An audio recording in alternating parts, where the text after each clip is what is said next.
Hey everybody, this is Rydo and we're back to another live stream of Yu-Gi-Oh! And video game news. Today is Friday, April 7th. Actually streaming a little early today. I've got some extra stuff that I need to do later on, so maybe if we went really long I would have to just abruptly end the stream, but probably not.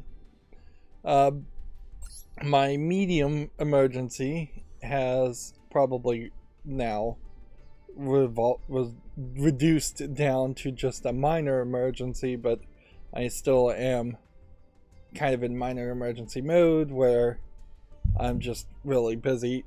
So for the accountability section yesterday, I will just say I didn't accomplish much of anything. I got the wiring done for this car stereo I'm trying to install, but found that the model of car I have sends everything over digitally over the CAN bus, including the signals to just turn on the radio in the first place.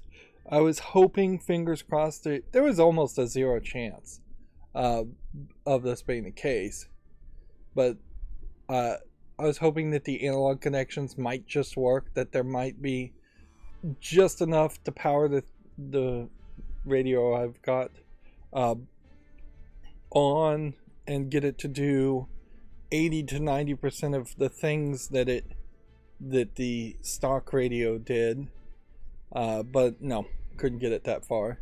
I tested with a multimeter, did confirm that it looks like all my wiring is done, and because I used inline Wagyu connectors that snap together, I made a pretty decent connection between the OEM, the original equipment manufacturer's proprietary connection, to the wires that did color match to the ISO standard, or they're claiming it's an ISO standard. ISO has a lot of standards. ISO is, I think, stands for Industrial Standards Organization, connectors to the aftermarket radio. So I don't think I made any mistakes on the wiring. It just didn't work because the wire harness that I adapted the OEM connector to, the adapter wire, that has a plug on one side and bare wires on one side and then some other plugs, is basically designed to plug into a thing called the Maestro RR. You can get the Maestro RR2, but that seemingly just adds Bluetooth and allows you to program some really weird things to happen if you wanted to get really crazy with it. So the difference in price may not be a ton when the Maestro itself is just really expensive, but the benefits pretty low too.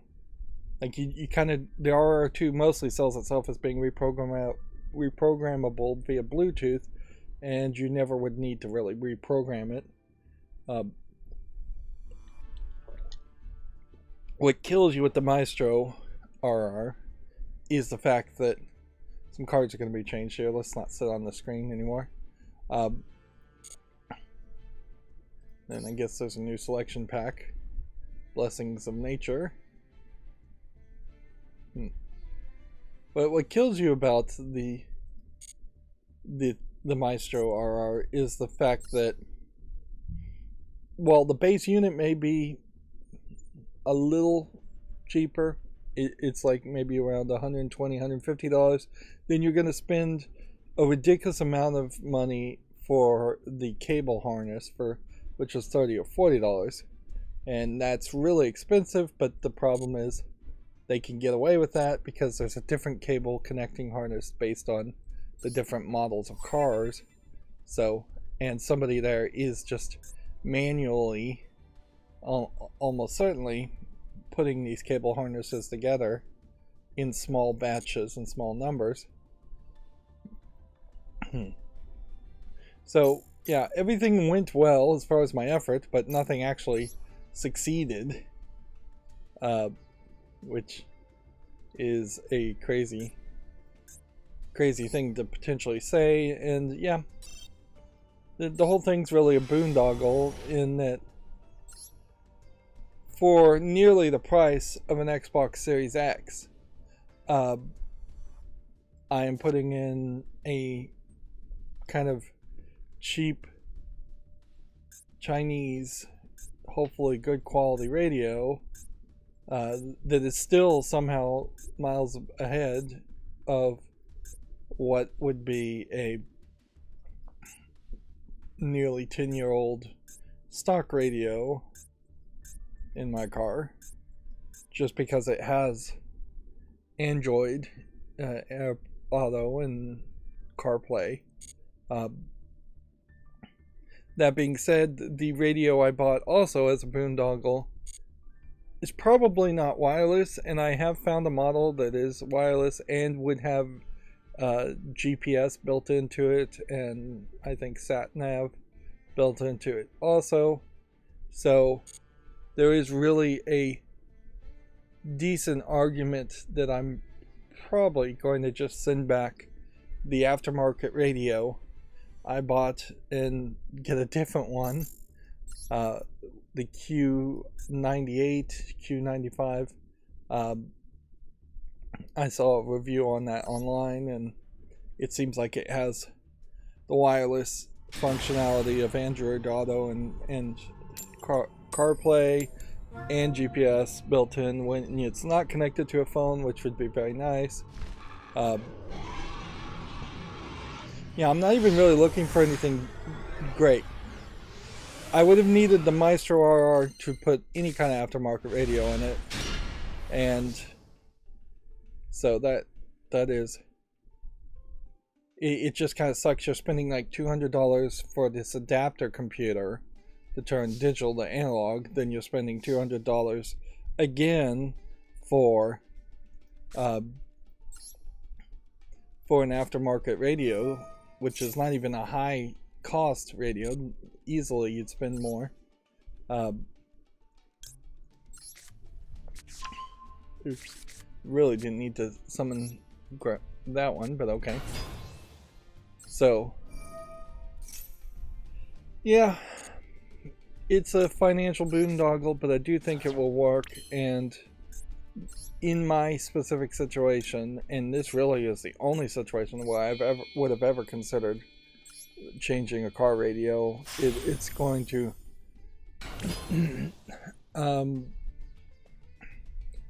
significantly improve the radio so it's usable, because right now it's just completely unusable. The stock one is. It can't understand me. When I talk to it, the GPS is 10 years old as far as the navigation data. The GPS is not in any way the style of what a Google Maps GPS is, in that it's not telling you specific lanes to be in, which that's a big problem depending on where you drive.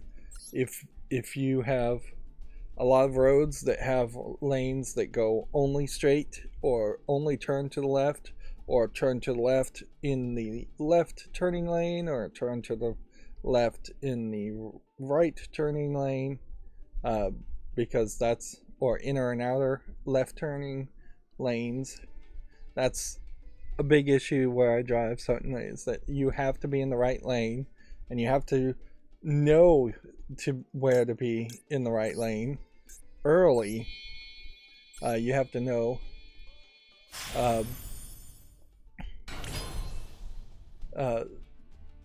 you have to know all of that. Otherwise you just are going to really struggle to get where you need to go. We have a Galvin Kids on the chat going, "Is this real?" Which I guess the answer to that question is probably no. Like, we're looking at Yu-Gi-Oh, a video game. The video game is real. Are the visuals real? No, they're animated cartoons. Is this a real live stream with a real person who's actually reading the chat? Yes. Okay, so as far as I know, depending on what you define real is reality real, or are we all living in some kind of simulation? Who knows? That is definitely a theory out there. I think Einstein is misinterpreted as saying that he thinks that our universe might be a projection of a higher universe, in the sense, I think he was talking probably more mathematically and flippantly than actually explaining that or believing that. It might really be the case, though, because if you were to draw a line in 2 dimensions and flatten it out, in 1 dimension it will look like a point, because basically you would be looking at the line on its edge. And if you were to draw a box and then flatten that out, or draw a cube or have a cube and then draw an outline, trace a pencil around the cube on a piece of paper, you would end up with a square. And that's basically, on the simpler planes of dimensions, what they mean is that a 3D cube, a dice, for instance, if you put on a piece of paper, trace around it with a pencil, you then have a 2-dimensional square from that 3D cube. The shadow of that higher dimension becomes 2-dimensional. Same is true if you take the drawing of the square and you ripped it down to being just that one line, then it turned, well,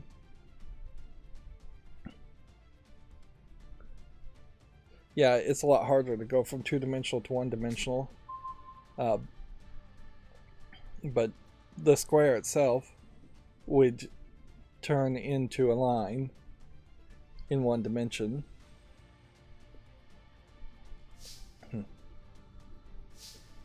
It would be like folding the piece of paper, I guess, so that the top and the bottom of the square became one.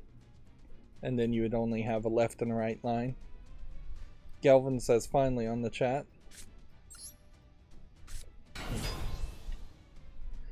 I guess that's pretty much all I have to say for the accountability section. Is I'm still in this boondoggle with the car radio aftermarket replacement. It does occur to me I need to double check to make sure the Maestro RR can be reprogrammed. It would be really crazy if it turned out that I bought it, then you have to program it for one radio, and it does want to know the serial number of that radio. It'd be kind of crazy that you couldn't then later on change the radio again, but I should double check that. Although if it for some reason couldn't be reprogrammed, that's a rip-off certainly, and then I definitely would need to probably just send back the radio. Mostly what I'm doing is I'm keeping the radio that I have right now in the 5% hope that it would just be good enough and work, even though the prices are exactly the same for the better quality one. But I'm keeping it also to potentially use it, since it's available, as a tester. And switching the wiring out and switching one radio out once everything is all set up is not really hard. This really is a project that's more about cost than difficulty. Now, there still is a lot of room for it to get difficult as far as mounting dash front cameras and back cameras and trying to integrate front cameras and back cameras, keeping the vehicle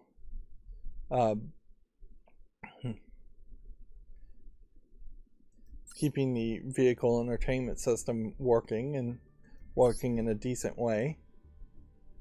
Let's see, Galvin wants to friend me. You can friend me, sure, if you want to, but I'll just pre-warn you, I'm not watching anybody's replays, and I'm not accepting any friendly challenges. So if you want to friend me via Yu-Gi-Oh! Master Duel, here's the ID number right there. But I'm not going to do anything with it, so pre-warned there. If you want to friend me on Steam, same thing. You can friend me on Steam. I'm more than happy to have friends on Steam. But I'm never going to play you or do anything. I ask people to friend me on Steam as a way of gifting games to me, as a way of supporting me, but that's the only thing I do with the friend system on Steam.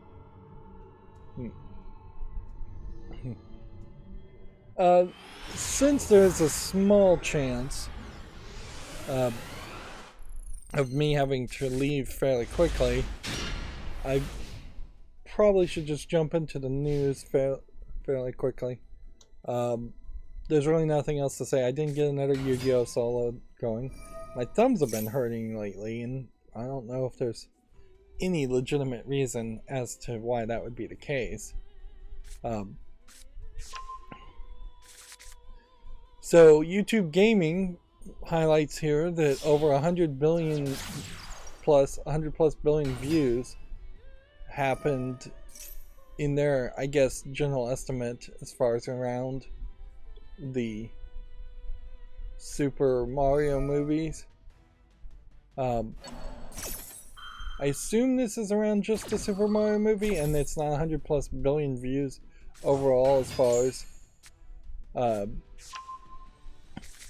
Yu-Gi-Oh! As far as YouTube in general.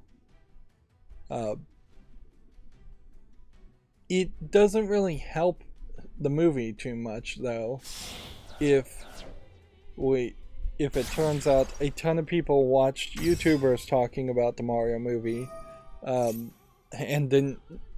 people didn't actually go and see the Mario movie. If anything, that's going to make Nintendo just irate in the thought that a whole bunch of other people potentially are getting more attention than the movie actually got, and it will just cause them to be less likely to make another Mario movie, which theoretically I'd like to see a Mario movie made every 4 or 5 years. It is very reasonable that a, say, 5-year-old, if they can sit through a movie in a theater, and expectations are definitely lowered when you go to a kids movie like Mario movies, but like a 5-year-old should be able to always go to the theater and see a new Mario movie, and then their 10-year-old brothers should be on their second round of this being the second Mario movie they've seen in their lifetime, and then their 15-year-old sisters, just to put genders on it for no reason, should be on their third round of seeing a Mario movie, and that should just be the continued loop. Hopefully, is that every 5 years there's at least one Mario movie. They may very well go more than that. It would make a lot of sense for it to be just an annual thing. For a long time there, every Halloween it was like, here's Saw 1, here's Saw 2, here's Saw 3. You could do that with a Mario movie or a Nintendo movie. We have a Ryan IXXI on the chat going, when did I start playing Master Duel? Day one, really. I think if not the exact day Yu-Gi-Oh! Master Duel came out on Steam to really no fanfare, it was within like 3 days of it coming out that I started playing it. I'm fairly certain that was the case. I may be a little wrong there. It may have been a week. It almost certainly wasn't a month after its initial launch, though. Yu-Gi-Oh! Master Duel is slightly over a year old as a game, and it definitely soft launched. Konami did not put a lot of advertising into it, and they still really haven't done a lot of advertisement to it. If anything, they were promoting Duel Links, the mobile game, still at that point, and they may still be promoting Duel Links more. It is crazy that Duel Links exists and Master Duel exists, and that you have these two separate Yu-Gi-Oh games when there really should just be one combined Yu-Gi-Oh game. That being said, Duel Links is definitely a different game, and it's not the standard Yu-Gi-Oh you would expect. And I have never felt a need to spend any real-world money in Yu-Gi-Oh Master Duel.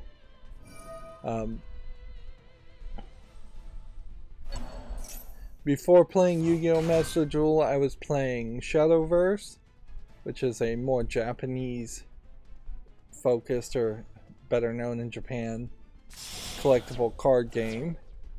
Before playing Shadowverse, I was playing Magic the Gathering Arena for a short time there, until my network messed up and they decided to ban me, saying I was cheating, which was rude. And then before all of that, I was playing Hearthstone, and I would have probably stuck with Hearthstone if it weren't for the fact that there was just a lot of controversy going around Hearthstone at the time, and that was becoming a derailer of the focus, certainly.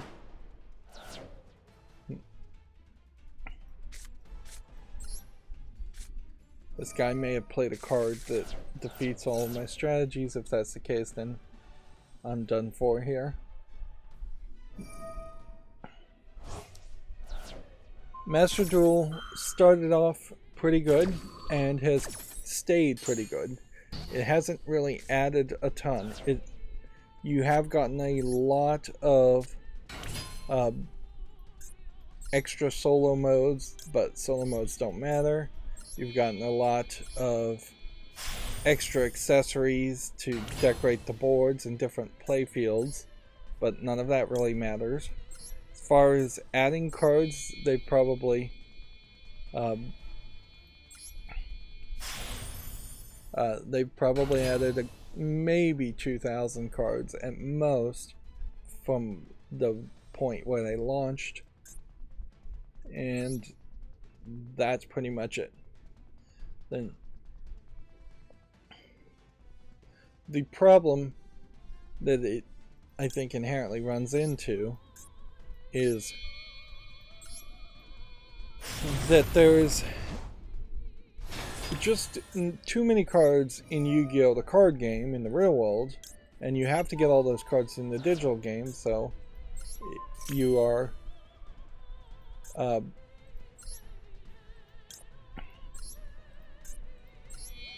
you're in this sea of too many decisions.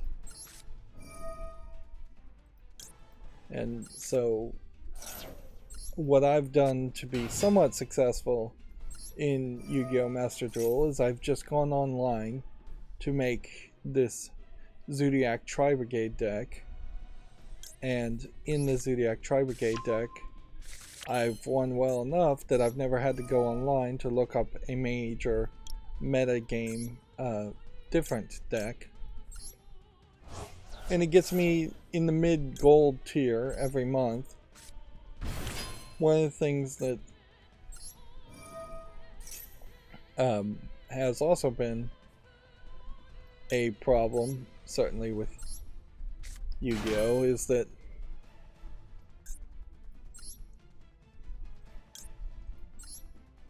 they add a bunch of monthly events and they take up a lot of your time. And so if it really wants you to do too much gameplay,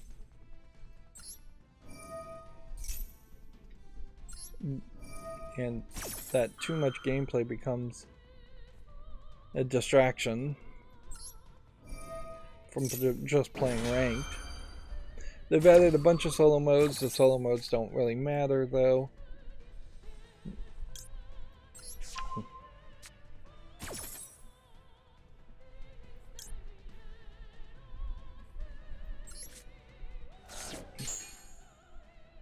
See if we can banish this card. Nope. Okay.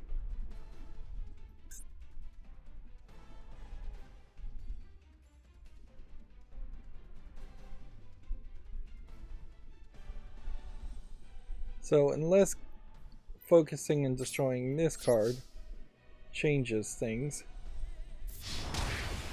I'm doomed here. I've just played all the strategies as far as destroying a card, banishing a card. Unless Zeus here, which just clears the field of everything.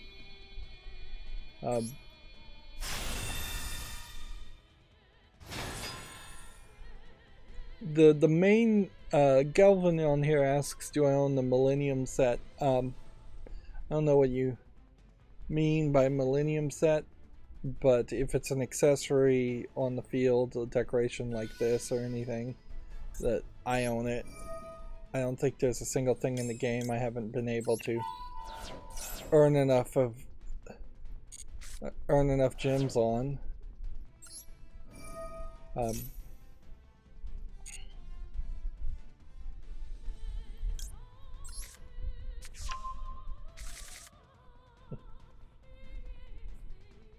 So yeah, I think I've lost here.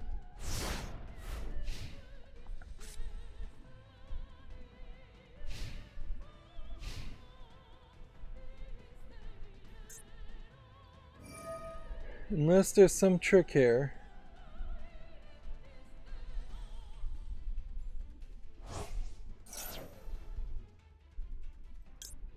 He's going to target my field card on the field and destroy it, so I'm going to try this and destroy him.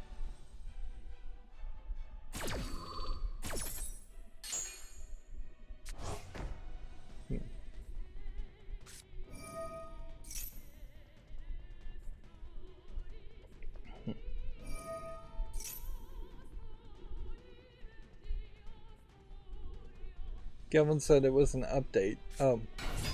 Well, this game automatically updates, so whatever was new as far as content that you can get from the store, I grab it as soon as it's available.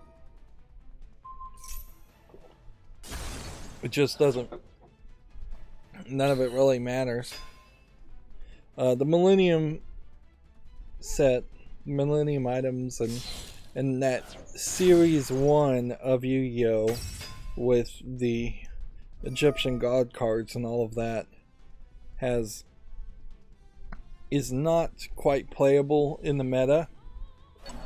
So like they try to bring back to that or reference back to it, but it just doesn't really work.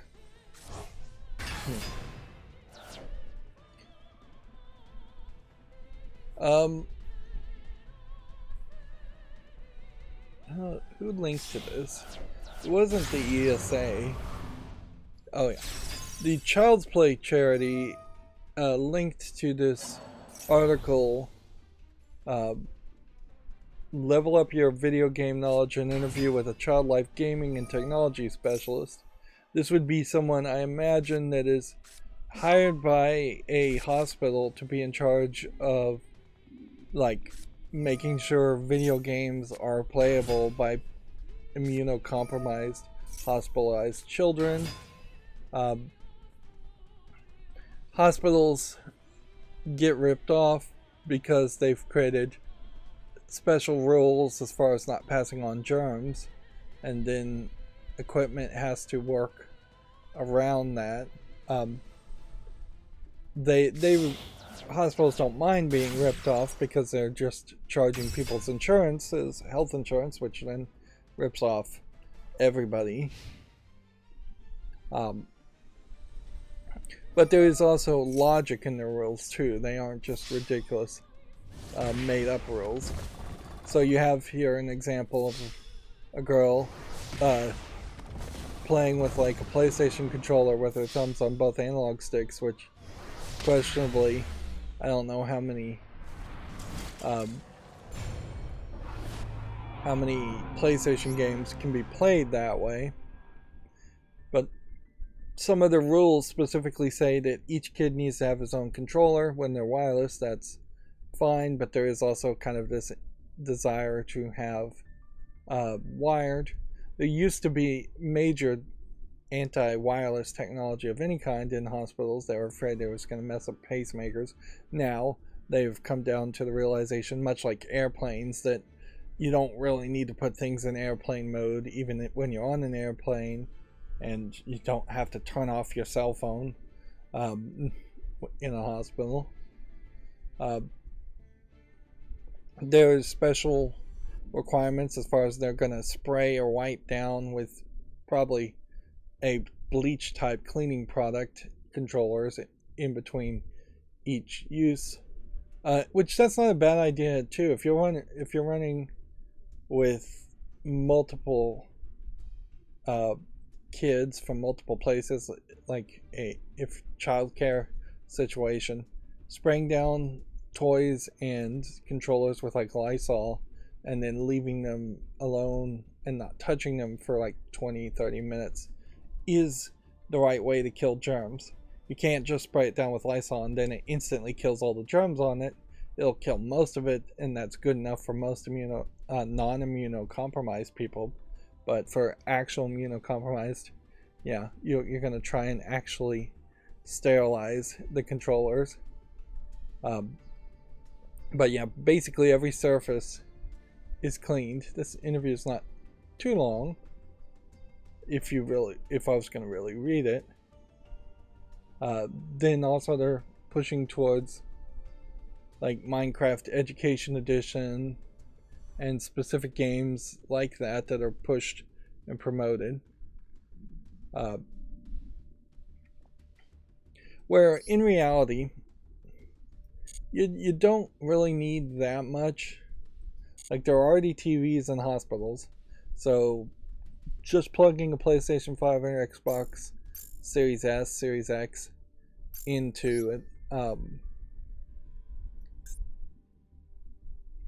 it would be easy enough. Having a few extra characters is easy enough, but that there is definitely a cart that they have built that takes the price of a TV and an Xbox Series X, for instance, which should be about $1,000, and brings it up to $3,000 or $4,000 just because it's on wheels and can be wheeled around from room to room in a hospital. And that's pretty much it. It's made out of medical grade plastic, guaranteed not to have like any chemicals in it that are dangerous, and can be cleaned and wiped down as far as the plastic cart. But there's really no big change there. Of course, kids are incredibly bored. It is also certainly a thing that they kind of have to do, because the next generation of people who end up in hospitals, once it's no longer the baby boomers who are mostly in the hospital, they're not going to be satisfied with the idea of just lying in a bed and watching TV, which is what most hospitals have in a standard room at this point. And even now, most people would be playing on their phone a lot more than watching TV. They're going to expect it to be more of a Netflix, Apple TV, Hulu, Amazon Prime, Disney Plus streaming type services on the TV at the very minimum. So yeah, as far as structured decks, yes, I have them all. As far as all of this garbage, I have all of this. It's really just a ton of junk. I've never really engaged with any of this because none of it matters. It's just flash, and it's drained the free gems I've earned quite a bit. But in fairness, there is not that much more that I really would have done with it. Like, the game Duel Pass is about the only thing I do recommend everybody gets, and that's about to end.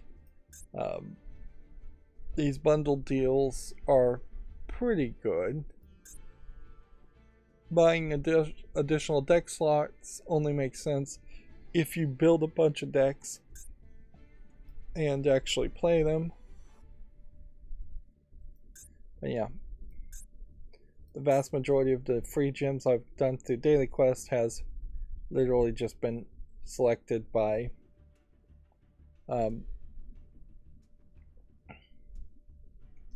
opening these normal packs or secret packs or bonus packs. And I have probably 2 or 3 things.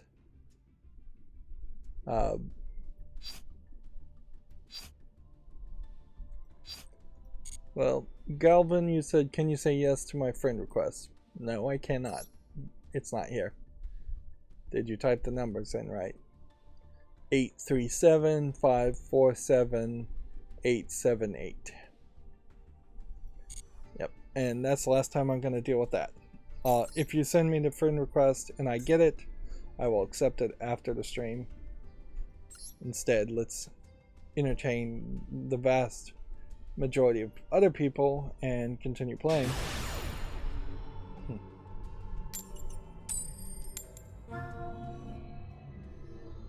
Okay. Speaking of which, I have constantly belabored this early warm-up section and turned it into like hour-long warm-up sections when I really should always just immediately jump into the video game news a lot quicker. And since I have nothing to talk about really in the accountability section, and since I'm just playing Yu-Gi-Oh here, let's go ahead and jump into the news section early. So the Video Game Chronicles articles, it's not really news, but they have been nominated for Games Media Brand of the Year at the 2023 MCV/Develop Awards, which I have no knowledge of any kind of industrial inside award shows like that. Video Games Chronicles, though, if I may throw out an opinion here, is probably the worst of the 3 major news sources that I follow on a near day-to-day basis, because they get the most wrong in the articles they publish. They, like most video game news sites, are heavily just relying on press releases or other people to report on things. We barely have, I imagine, less than 6 people in the entire video games news industry that actually are creating news or doing any kind of investigative journalism. Everybody else is just repeating what those 6 people are saying, or just putting out press releases, which is literally just the companies saying something without any research or pushback on what the companies are claiming. Particularly in the video games industry, a press release is basically just advertising. And definitely there's more of a feel amongst video game companies and video game journalists that they are just an advertising wing that are designed, that they only exist to advertise video games and put out general positive vibes around the gaming industry. But compared to Gematsu or even GameDeveloper.com, Video Games Chronicles is by far the worst for inaccuracy.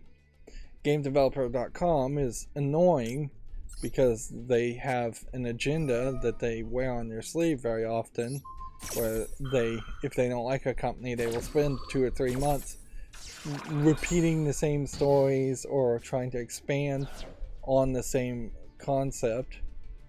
Um, but what they're saying is generally solid in their claims. It's just biased. And then Gamatsu really does its best in that it doesn't really try to have any kind of bias at all, and it really just puts out press releases mostly and doesn't report on anything. So by being incredibly neutral, other than just being kind of pro Japanese games and focusing on Japanese games, Gamatsu feels like an old school news reporter in that they just telling you just the facts and not putting an opinion in it and not trying to win any kind of Pulitzers or anything.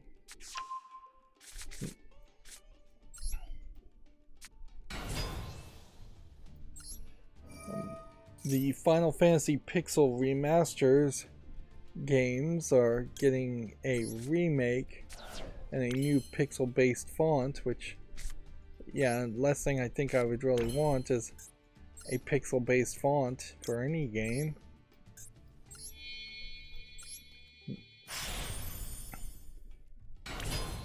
I would assume that they mean the font is in the game itself and that they aren't actually releasing a font that you could use in like a typing software, because it would be kind of silly. Although in all fairness, there probably are a lot of game companies out there that have made their own fonts that is kind of unique to the appearance of their games, and it wouldn't be the craziest idea if they put that out as a way of free advertisement to say, hey, you can make your essay look exactly like the font of this video game. But very few people are going to mess with fonts in any way anyways.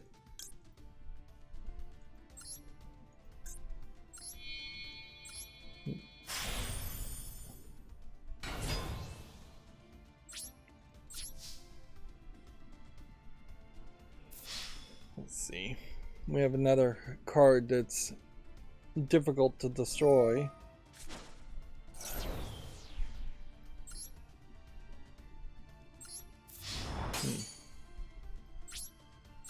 There, he didn't do any damage, but it doesn't matter, it still gets a Zeus.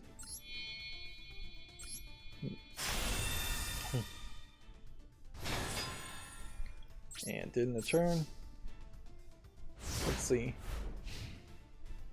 The console version will also let players switch soundtracks and boost experience. Boosting experience, in particular in a Final Fantasy game, would be very useful.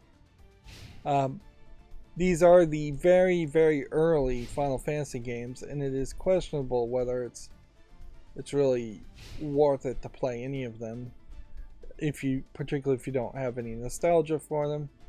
Like, these characters here look nothing like what you would expect to see in Final Fantasy 15. In this game here, looks like nothing like Final Fantasy even 7 remake.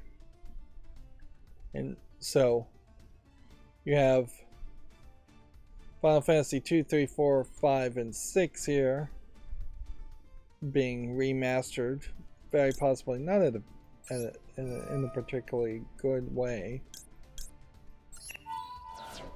I'm gonna go ahead and activate this too and negate his ability first.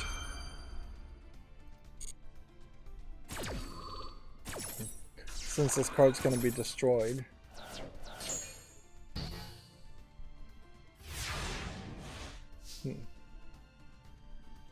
Let's see, that's how that's supposed to play out.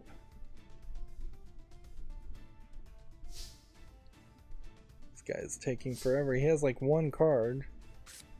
Really shouldn't be taking that long. Right. If I summon this one, I should be able to activate this one's ability to summon this.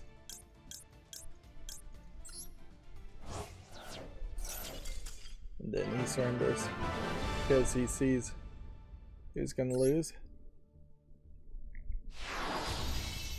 Rank up to silver 1, that's great. Get 100 gems for that.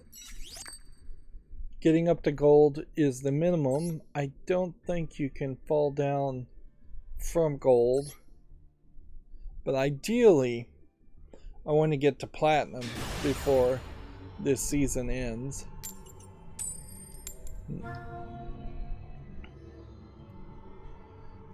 Moving on, Video Games Chronicle says the Five Nights at Freddy's movie is coming to cinemas and streaming in October. The horror film will arrive on Peacock in the US on the same day as its theatrical debut. Do we have any teaser trailer as far as what it looks like? Is it even a live action movie? Or is it going to be animated or CGI? See, if this screenshot is supposed to be what it looks like. Let's see.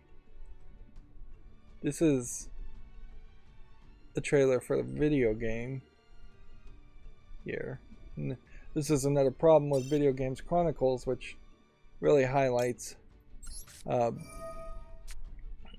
where they're not a particularly good website, in that they will constantly, yeah, this is just the newest Five Nights at Freddy's game trailer.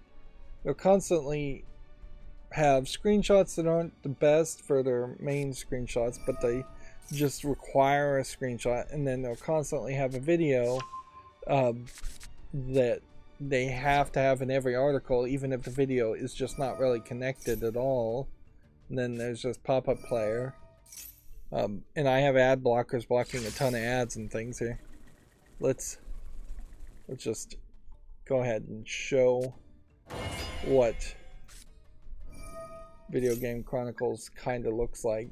I have some other modifications going on here and other ad blockers going, but here's what a real article looks like on Video Games Chronicles. Just ignore the fact that it's slightly off-centered. You have an entire sidebar of popular cross-site promotions of other articles. You have sharing, you have related content. They've just squeezed each side for as much cross-site promotions, and then they have affiliate links to try and sell you things, and then more news articles at the bottom, and then comments would usually be here. It is your standard mess of a news website. And since fair use is about using the bare minimum that is necessary to get your point across, it is more fair use to use uBlock Origin and block all of the extra cosmetic details that don't matter and have it look like this. Plus, this is way better looking for my channel and for talking about the actual things, is to have it all nice and centered, or as centered as possible.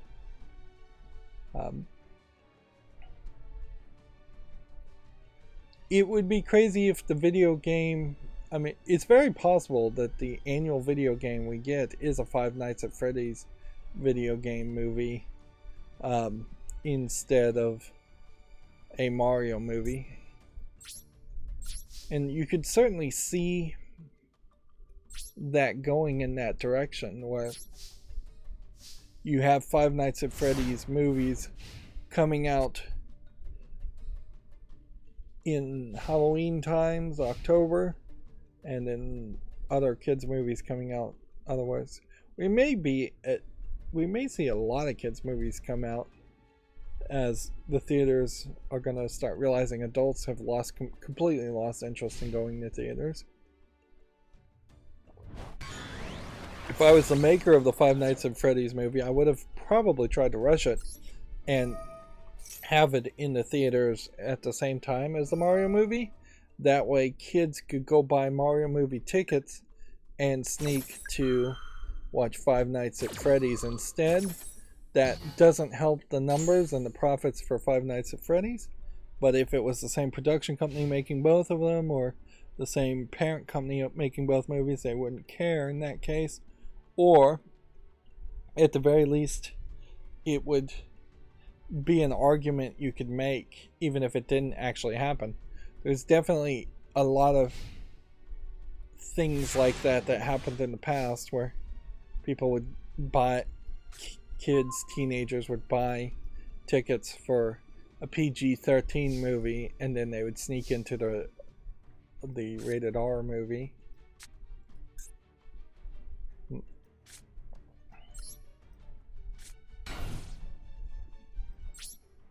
If anything, it might make a lot of sense for the Mario movie to have tried to line those two up.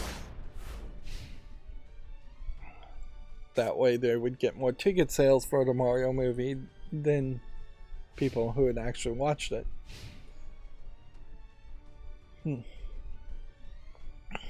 I doubt, though, that the movie itself could be that good. Five Nights at Freddy's as a game is not even that good. Like, it is basically just an internet meme concept that became incredibly popular because streamers did reaction videos of them hamming it up and reacting to being scared at the games. PewDiePie and streamers like that made Five Nights at Freddy's popular much more than I think actual people, everyday gamers, were playing the game a ton.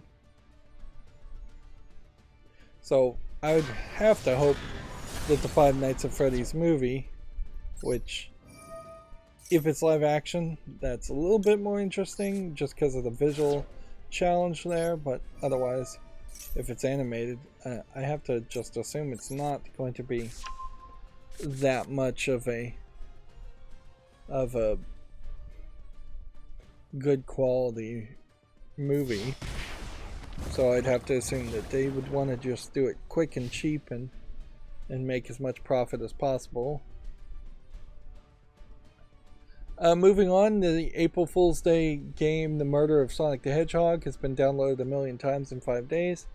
I did see a review on this, and that it says that they are playing a murder mystery game, so it doesn't seem like they actually murder Sonic the Hedgehog.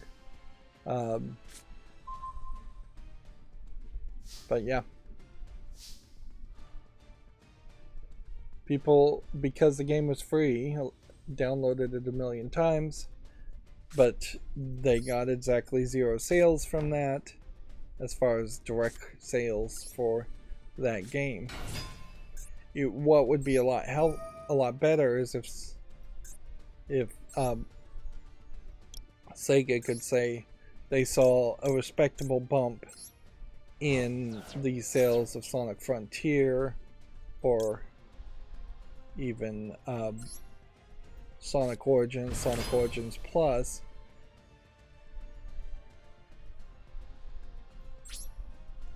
because that they could say they suspect is from increased interest based on the murder of Sonic the Hedgehog. Right. Do that. Then we do this and this.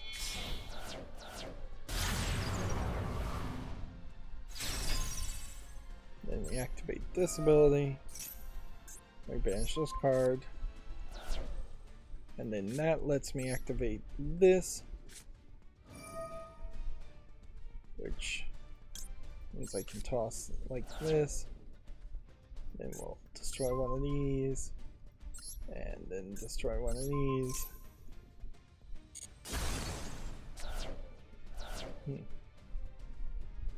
And then that should really just ruin his strategy.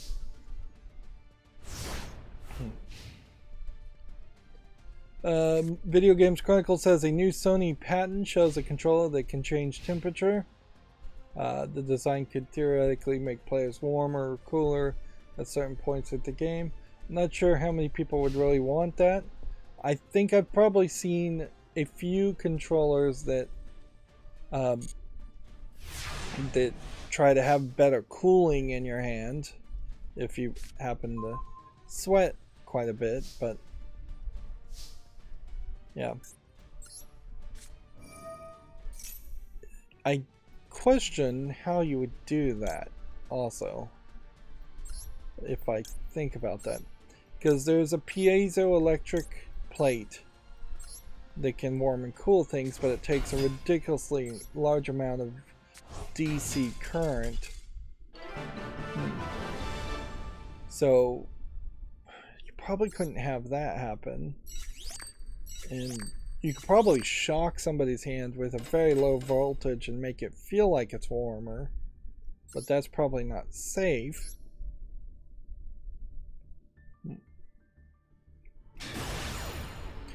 It's a lot more difficult to make something cold than it is to make something hot. Hot could just be any kind of overheating components.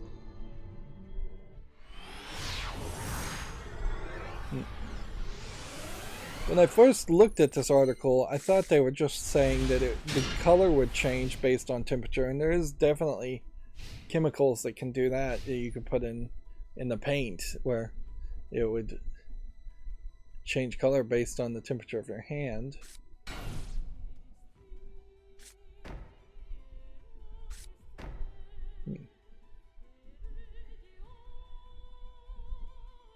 They're saying it might be made with elastic deformable soft plastics, which I don't know if there's a real reason for that other than maybe it would mold to your hand better. A temperature control apparatus such as a Peltier element is what they're suggesting, and that just wouldn't happen.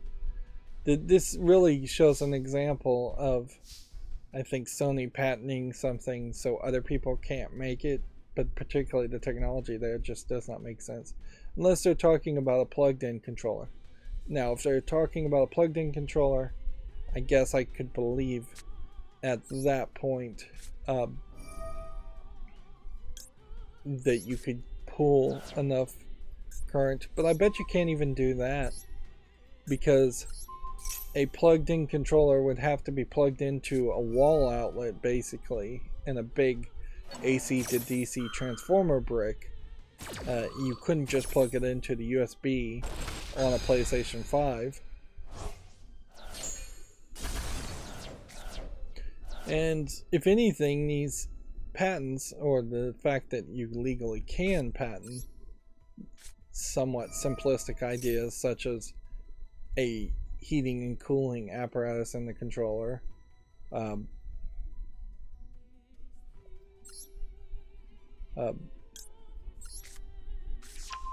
is why we just haven't seen as much development and improvement on controllers, is because you have the likes of Sony and Microsoft and other companies making patents so that they might get some licensing fees instead of actually just making devices that would be better. Sony's controllers in particular have been a lot more experimental, but considerably unsuccessful because they're arguably not experimental enough.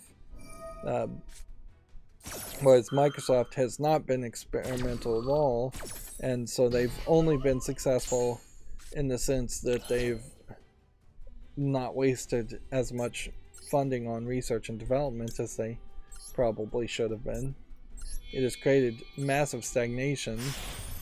Even the Joy-Cons are not particularly innovative for the Nintendo Switch, and Nintendo is the most innovative company because they're actually experimenting. But the Joy-Cons are, for the most part, just iterations on the Wiimotes,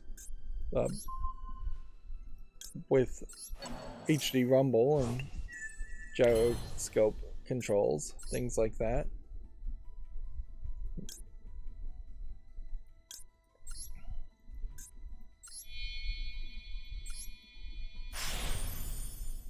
I'm gonna skip the other guy.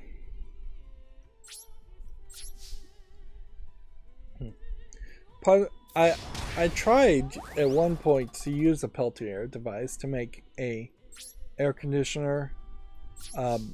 This was before the days of those cheap, as seen on TV, like swamp cooler type things.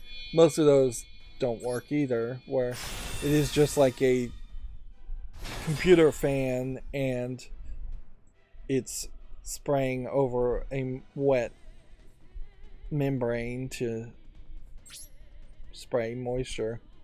But to have an actual Peltier device try and cool you is incredibly inefficient and difficult, because it immediately wants to get so cold that it frosts up one side, and so there's just icicles and frost and moisture being taken out of the air on the cold side, and then the hot side is incredibly hot. If anything, I think the Peltier device might be a pretty decent device as a technology to have a heating element instead of a cooling element, whereas the technology around your standard compressor, refrigerator, or air conditioner device is built around the idea of having defrost cycles and getting the frost off its coils, but there is also a massive amount of extra components to an air conditioner or refrigerator equipment, having compressors, having radiators, having pressure valves. There's a lot of points of failure in a computer running the whole thing.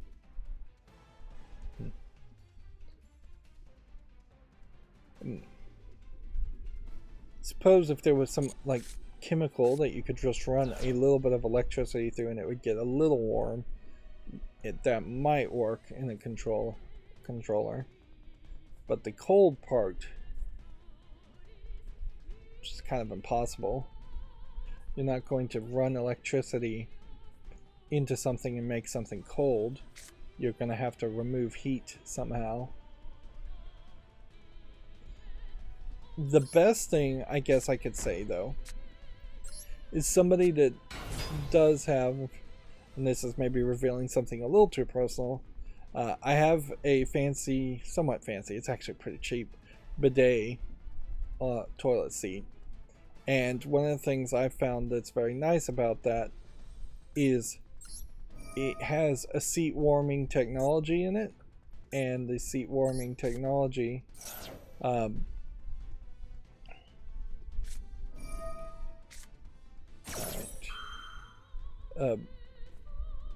means that I never sit on a cold toilet seat, and I just have it set at a very low setting on there of the different options, and sometimes I would get like hip pain, and that I found that helped with that. So if the controller was always at a very low warm temperature, just a degree or two above the room's ambient temperature, and then it turned off the heater, you might get the feeling like that. You might get the slight feeling that it got colder, but when it really technically didn't get colder.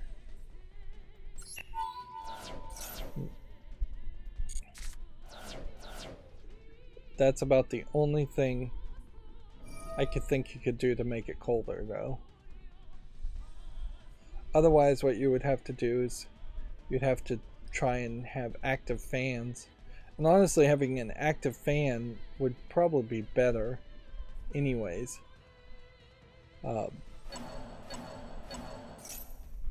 If, and this is just me speculating here, if you had a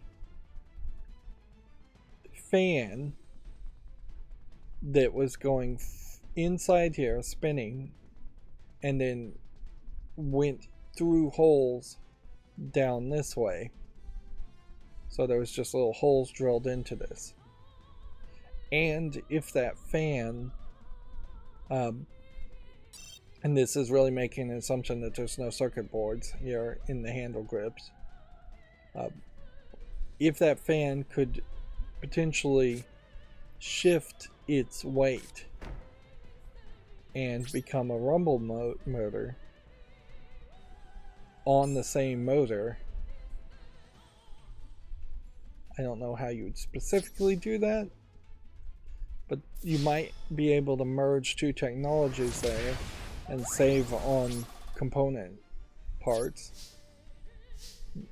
A rumble motor is a motor that has a weight on it that's only on one side, so it's offset, and it causes the whole thing to rumble.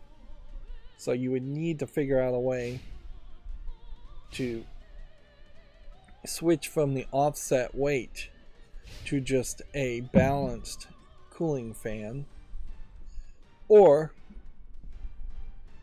you would just have a cooling fan and a rumble motor at the same time, which that doesn't save you any components, but that would be the better design overall. Just ignoring the rumble motor part, in my opinion, is that you take the heat potentially away from the circuit board, which I bet there's very little of that in a controller, and you would just be blowing air to cool sweaty hands down. And that's really only a problem for some people. It's definitely not a problem for most people. You could also have heater coil to heat up.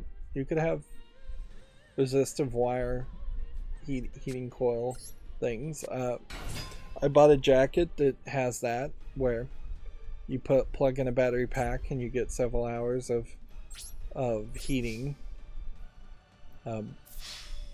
off of the battery pack.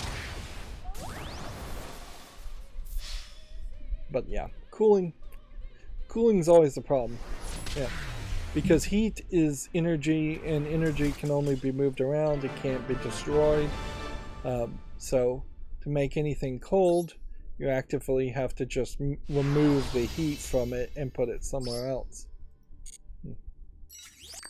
In a Peltier device, you have two plates of a ceramic material with a metal radiator basically in between it, and then on one side all the heat goes to one of the ceramic sides, and on the other side all the cooling goes to the other. And you can interestingly just switch the DC current to switch which side is the hot side, which side is the cool side. The radiator in the middle is the part that you put the electricity through, and the laws of physics just has it decide that all the heat is going to eventually move one way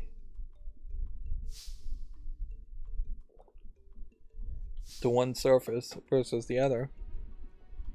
I'm not exactly sure what laws affect. Probably something called the Peltier effect, if I was to guess. The cool concept devices, Peltier devices, but they've really never been used in any technology at all. You could try liquid cooling at the handle of a liquid or gel cooling.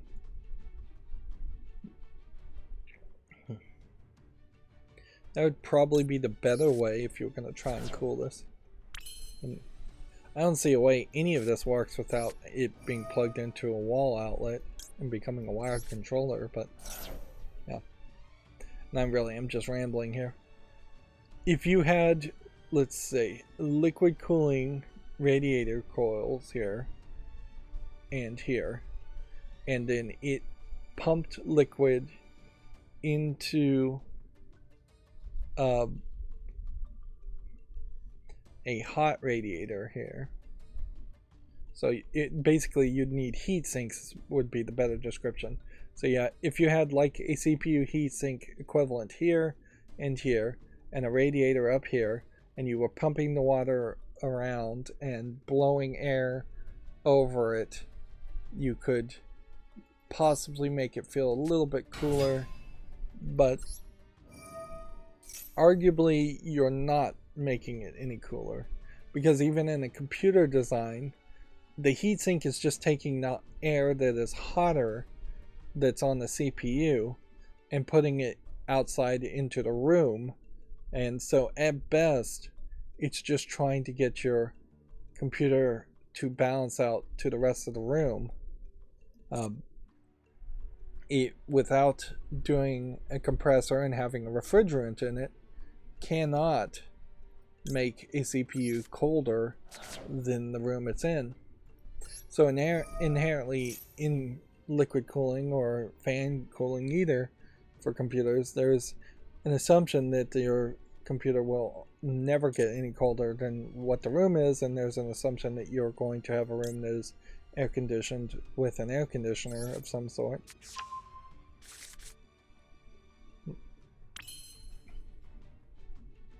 Okay.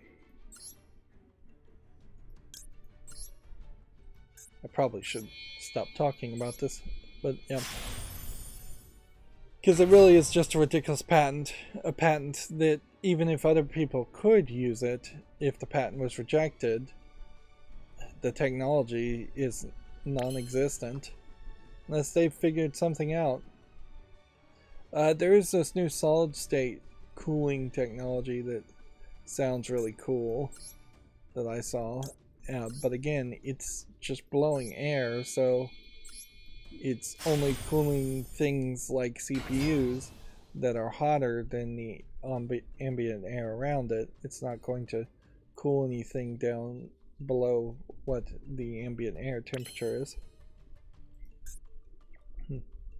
I wish I had taken some classes around better understanding air conditioners, because it is a somewhat fascinating technology as to how it works.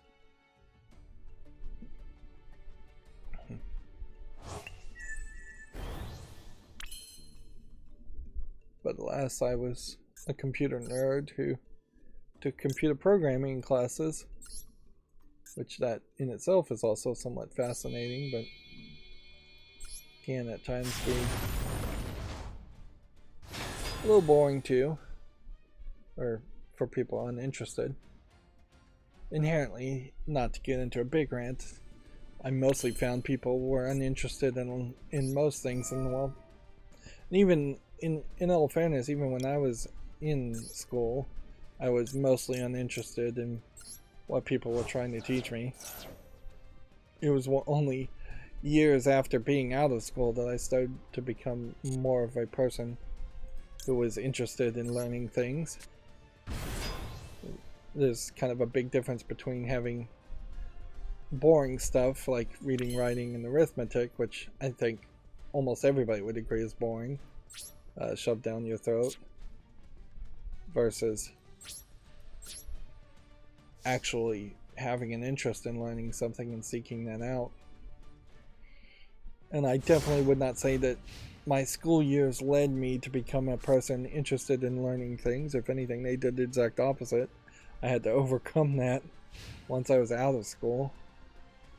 And once you're out of school, you're usually in a job or in a family situation, childcare, something like that takes up your entire life, and you have no free time to be interested in learning new things.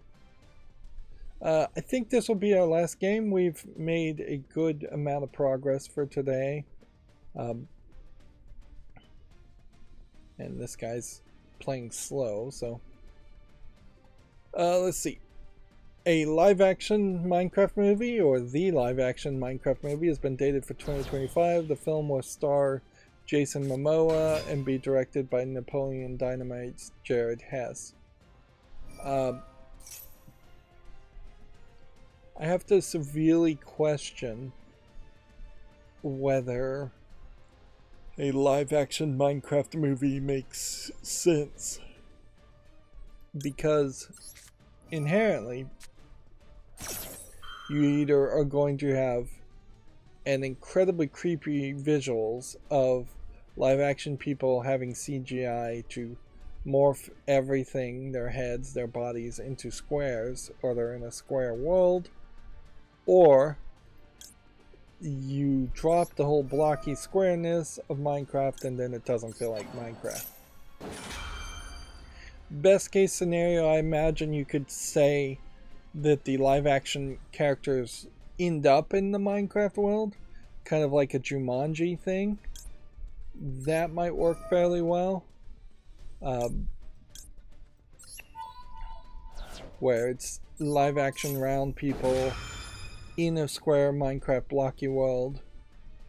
At that point, though, then you have the next question as to what is the story of Minecraft, or what movie or narrative can you tell around Minecraft.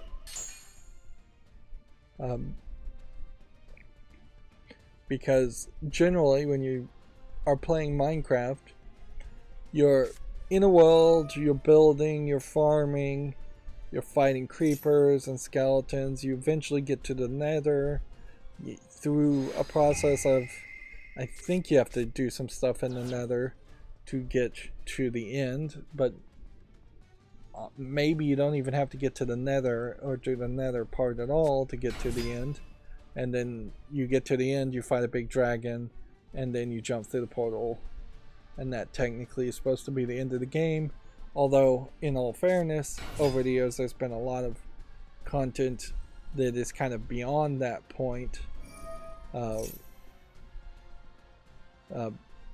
you could also consider post end dragon end. Although, for instance, like the Wither character was added after the end dragon was added. There really isn't a lot of story around Minecraft, and that's why it's somewhat so popular, is that it is an open game where you can do anything whatsoever. I doubt we would see a lot of redstone in a Minecraft movie. I doubt we would see a lot of like the newest of the new elements in a Minecraft movie.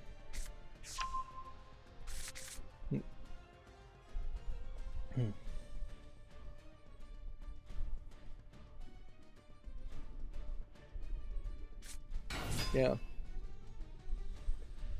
Particularly for Minecraft, I feel like Minecraft was popular because streamers were playing it and kids could play along with it.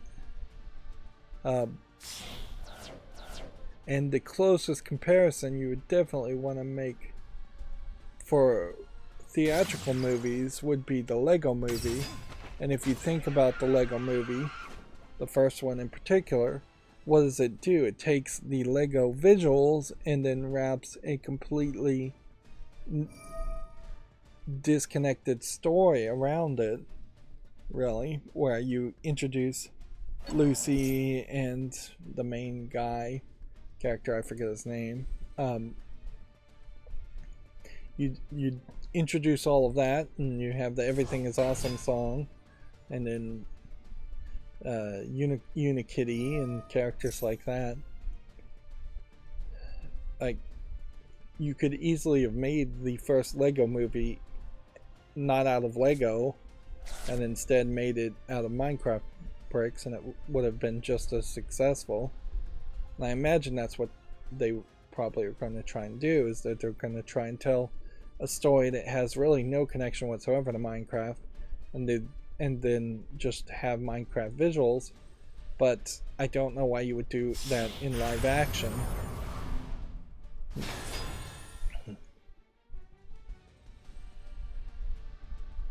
We've seen, since Microsoft has bought Mojang and Minecraft, that there have been several attempts to do something more with Minecraft, and they've pretty much all failed.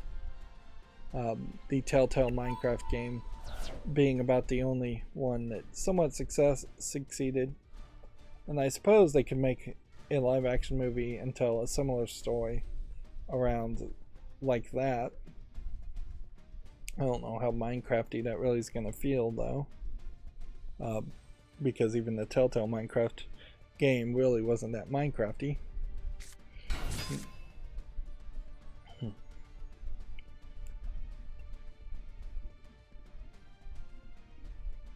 Yeah, I guess that's all I probably have to say around that for now.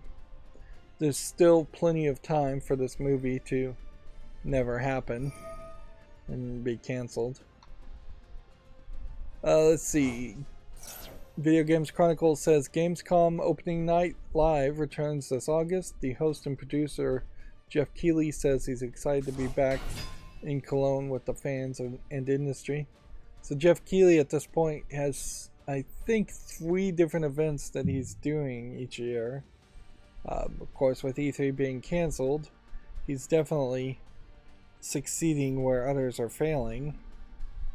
Although, I'm not really sure you should take it as the idea that Jeff Keighley events are directly fighting against E3 more than Jeff Keighley just seems to be a pretty decent events organizer, and a lot of that may come straight down to just smoozing people, like making people and companies happy, getting them plied with alcohol potentially, whereas we saw Reed Pop trying to do E3 somehow failed to keep people happy and keep people making presentations and showing up at E3.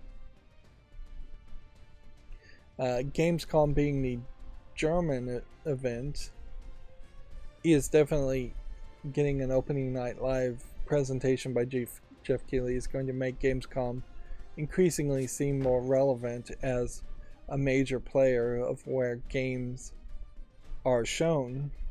But so far, I've yet to see any major announcements from Gamescom events, because Gamescom always happens a little late in the year or a little early for end of year announcements.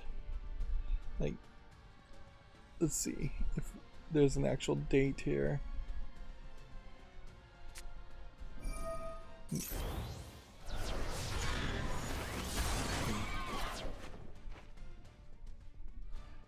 August 22nd to August 27th. Yeah. So it's a little late in the year to make announcements for games coming out in Black Friday, Christmas season, and it's a little early in the year to do extra hype for games that have already been announced for Black Friday, Christmas season. This is apparently the first in-person event since 2019. So that's in part why they're doing an opening night live, is because this is a bigger event that's happening.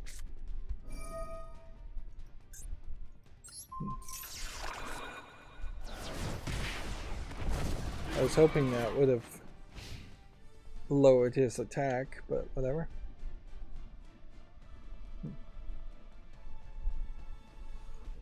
Okay. If this next action doesn't work, I'm doomed. The Diablo 4 launch times have been revealed. Players who purchase the Deluxe Ultimate Edition will receive early access. The game will be able to play from June 1st, 4 p.m. Pacific Standard Time, 7 p.m. Eastern Standard Time, midnight on the night of June 1 in the UK. Regular versions, on the other hand, are coming out the 5th instead of the 1st, so there's like a 4-day exclusivity access. Which 4 days is not really that much of a difference. And I imagine very few people are going to buy Ultimate or Deluxe editions just for early access. They're going to buy those editions because it includes some extra content or costumes or DLC or things like that. And it definitely doesn't inspire confidence in me that the actual game part of Diablo 4 is going to be great.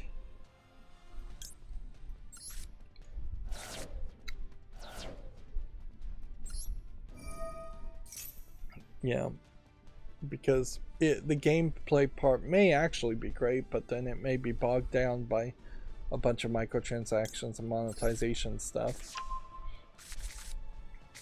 Which we have a story coming up where they have added in-game purchases, in-app purchases in Resident Evil 4 Remake to make the weapons upgrade faster.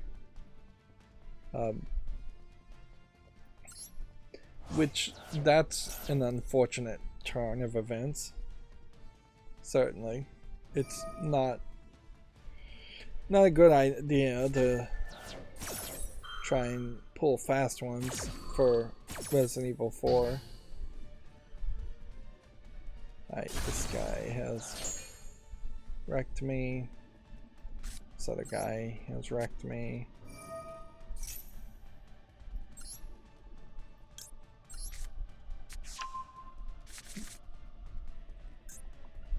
I could banish cards from my hand, but it wouldn't do anything. So, destroy this. And then can't do anything in the turn. So unless he just draws a card he can't play, and this card is unplayable, which it's in Yu-Gi-Oh! Fairly unlikely you'd have even one card you couldn't play in some way. But yeah, unless this guy can just only end his turn, I'm going to lose. Although if he puts something face down, in defense mode, that would have gotten me to my turn when I could have played this and potentially seen if that worked. Let's see.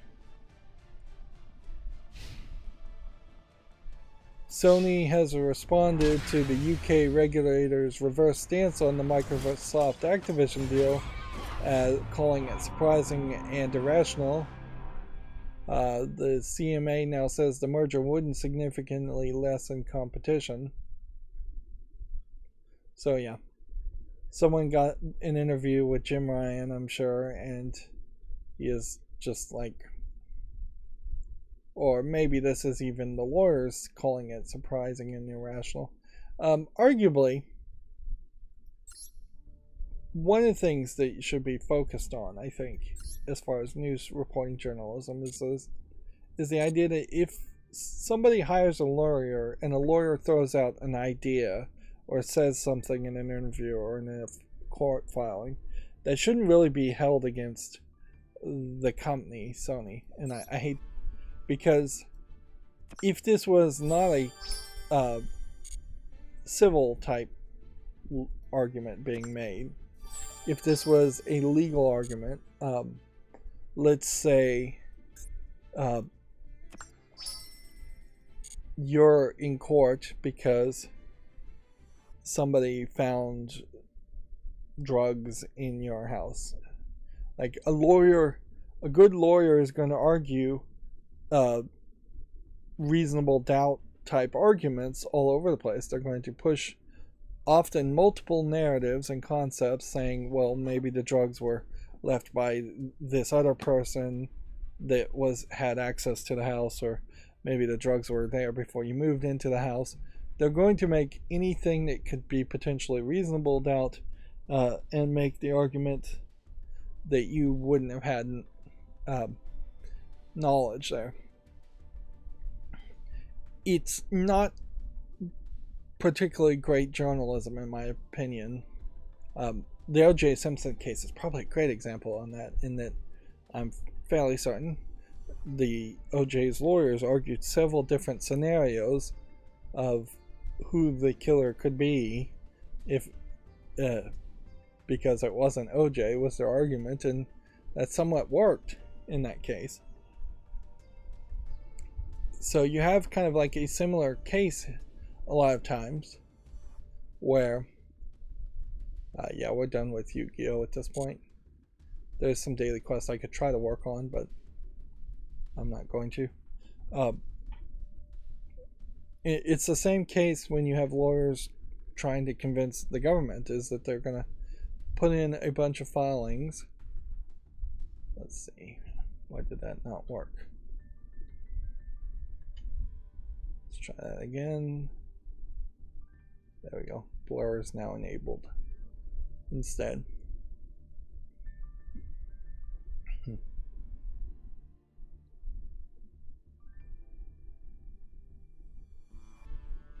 So yeah, Sony's lawyers responded.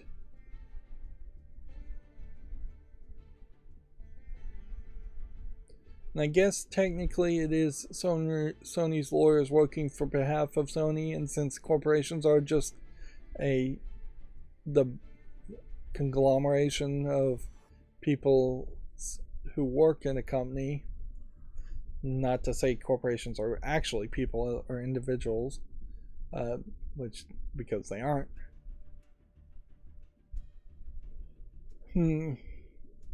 But yeah, this is just more mud throwing more than anything, more just getting into the weeds of Sony has almost certainly or seemingly made it obvious to everyone that they are trying to scuttle and destroy the merger to hurt Microsoft. They are actively acting like a monopoly, trying to hurt a smaller company. At least that's how Microsoft is selling themselves as the smaller company. And arguably, if you look at the sales numbers, Sony Interactive Entertainment PlayStation division is way more large and successful than Microsoft Xbox division of just the Xbox and video game stuff. Microsoft as a corporation overall, probably better than Sony as a corporation overall, but it would be hard to even compare that since they do very different things. But yeah, definitely it's just more mudslinging around things that just don't matter. Inherently, if the UK regulators did deny the merger, I think there might be 2, maybe 3 companies that Activision Blizzard owns that have UK offices, and they would potentially just sell off those or spin off those companies, and then Microsoft would acquire the rest. Same is kind of true in Europe, where I think it really is just King, the Candy Crush company that's in Europe. If that got denied, it probably would ruin the chances of a merger if the United States denied the merger, but the odds of that are very low. I'm not going to promote the VGC podcast because that's not news. EA Sports Football Club shows off its new logo and teases more in July, which, yeah, this is post FIFA EA soccer games. EA Sports Football Club 24 Ultimate Team will reportedly feature female players for the first time, which, you know, it is a pretty good trick of EA to potentially include female players for the first time and then make it look like it was FIFA that was holding back or saying, no, you can't have female players. When in reality, it's probably a case that there isn't really that much demand for female players. Female soccer seems to be considerably less attended and less viewed in countries that actually watch and view soccer, which does not include the United States. And I wouldn't be surprised if there's a licensing thing that happens there. I've definitely heard a case where the female soccer players in the real world are arguing that they're getting paid less and treated worse than their male counterparts. Um, but yeah, there might have been a licensing issue where EA wasn't willing to pay the licensings to FIFA for the likenesses of female players. And now that they aren't paying licenses to FIFA and making their own football club, that may be cheaper and more doable for them. Although I do have to also question, then it's very possible that you're not getting any real world representation at all in EA Sports Football Club 24. It may be randomly generated characters all over the place, which that may be good enough for most players, but I imagine real fans of the FIFA games would have a problem with that. I guess time will tell.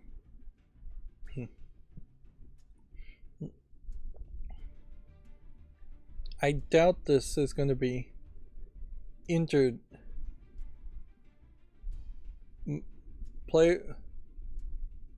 according to the count, female players are coming, and quote, most likely players will be able to play in teams of both male and female players. So it is intersex, or no, intergender, mixed gendered, mixture teams, which arguably that should be the way soccer is in the real world. Inherently, if females were allowed to be on regular teams, and it really did happen, which who knows if it really would happen, or if there would just be one or two female players in the entirety of a male-dominated field. But if there was almost an affirmative action type rule that says at least a third of your players must be female, there must be a female on the field at all times, it probably would help them reduce the size of the pitch a little bit, which they probably should. They should come out with like a standard size soccer pitch, which it's crazy they don't even have that. And this is all stuff that's talked about in like Ted Lasso. But if they reduced the size of the soccer pitch so that every soccer field that already exists would just have the lines repainted and lose a few yards on the length, then there would probably be a little bit more scoring happening in soccer and just a little bit more action happening on the field. Because as an outsider looking in, and as somebody who doesn't even enjoy American football, which would be the closest comparison, I think there is definitely a lot more plays going on in American football compared to soccer that is enjoyable. Just because there's a little bit more scoring. Like, I imagine an American football game scores closer to 6-7 times a game, whereas you're lucky in a lot of times in soccer games if you have even 3 scores in the entire game.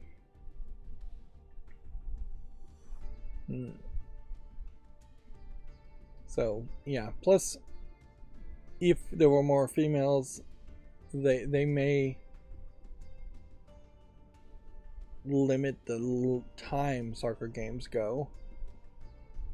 I could see particularly cutting the soccer length of the amount of time played in half and having double header type games happen, where it's two teams playing in the field and playing 2 different games. Suffice it to say, if I was in charge of soccer, I'd try to make some change-ups. Of course, the video game EA Sports FC 24 is probably going to have no influence whatsoever on what really happens in the real world. And I guess the fact that I just talked about the real world soccer more than I talked about this video game shows that my my interest, which is very little, almost none, is more around real world soccer. Moving on, next week's free Epic Games Store titles have been announced. Mordhau and Second Extinction will replace Dying Light Enhanced Edition and Shape Z. The Super Mario Bros. Soundtrack is now available online.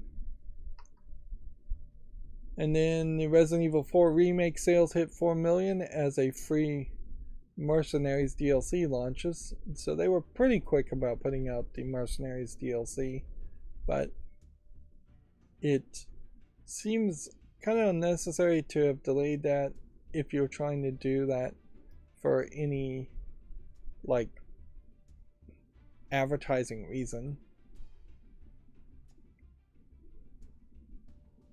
I guess you could hold back the Mercenaries DLC if you felt like you needed a second week pop of new downloads and new sales of the game, and maybe they just didn't feel like they needed that. Or if you had fairly low sales, you could probably have slowed down the release of it and put it out like at the 6-month point after the game has been released, or a year later. The video there, as far as watching the Mercenaries mode, shows you running around the village section doing mercenary things, which the new controls and improvements in the way the games control probably is going to make Mercenaries a lot more playable compared to the original Resident Evil 4. I'm not sure there was a village section in the Mercenaries mode. That being said, this free DLC, much like the original game's Mercenaries mode, is not likely to keep my attention for very long. I doubt a ton of people are going to go through the Mercenaries mode and play it a ton instead of just playing the main game. Like, unless it just unlocks something amazing by defeating the Mercenaries mode. Moving on, Marvel Snap will now be getting a weekly balance tweaks to avoid, quote, stasis. The game currently gets patches every 4 weeks. I'm still playing Marvel Snap for really no good reason whatsoever on my phone.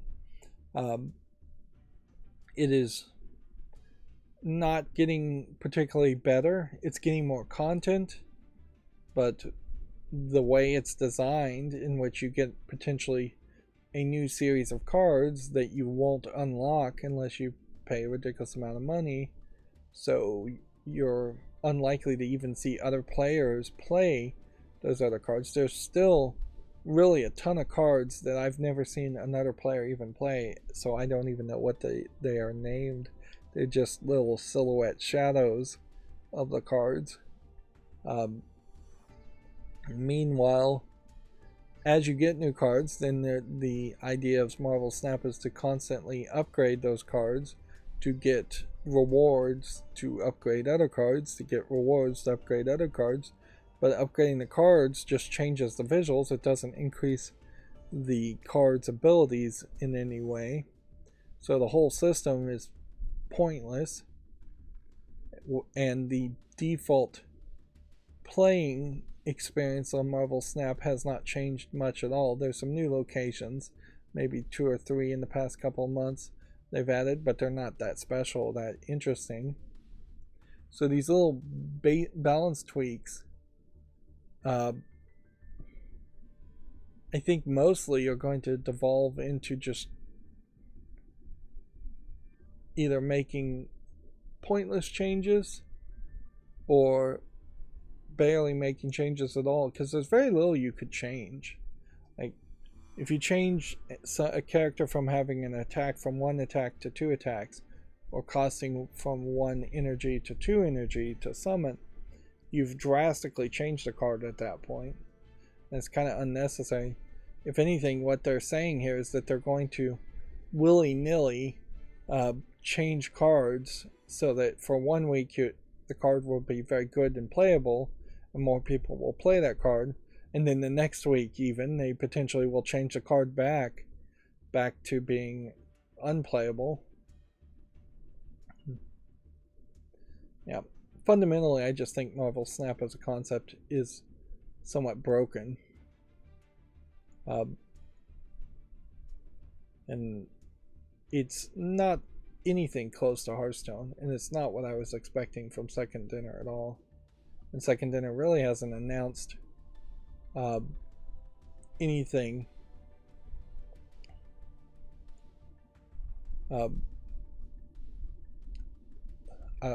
yeah, Second Dinner hasn't announced anything else that feels more like it would be a Hearthstone like game.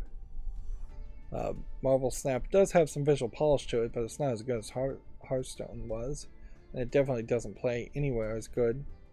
In fairness, Hearthstone did try to simplify the card game, which was something that was overcomplicated before Hearthstone, but Marvel Snap oversimplifies even Hearthstone down to being not really a card game at all as far as a collectible card game.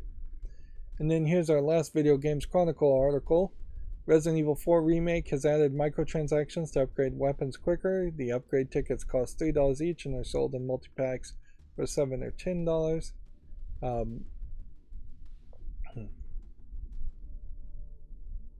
11 new pieces of DLC called exclusive upgrade tickets, each letting players speed up the upgrade process. The gun enthusiasts, knife collectors, and lovers of weapons of all kinds. The description reads, here's your ticket to the gun show, specifically a ticket to be redeemed at the merchant shop. I don't know why you would actually spend money on this, but this is definitely is a bad precedent to set, particularly since there was no indication at all from Capcom that microtransactions would have been added to the game, so they've just sneaked them in at the exact same time they bring out the mercenaries mode, so they were hoping people wouldn't even mention it. Honestly, I have not heard anything said that makes it seem like Resident Evil 4 was a difficult game that you would need to buy upgrade tickets, or that you would have a better experience if you grinded less. And inherently this highlights just the greedy nature of video game companies, maybe in particular Japanese video game companies like Capcom and Konami, in which they are desperate to milk the players as much as possible.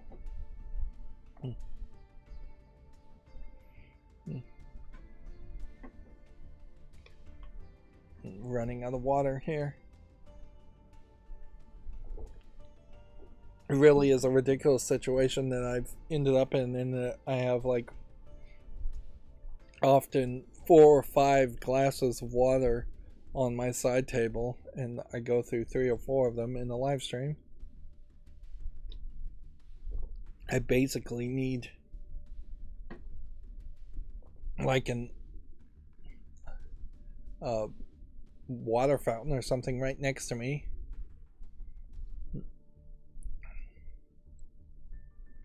Let's see. So now we're going through the Gamatsu articles, and we'll try and go through these a little bit quicker.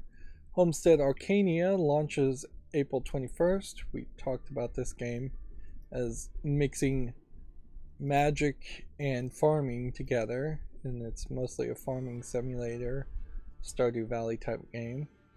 Although I'm not sure I should really use Stardew Valley as the touchstone.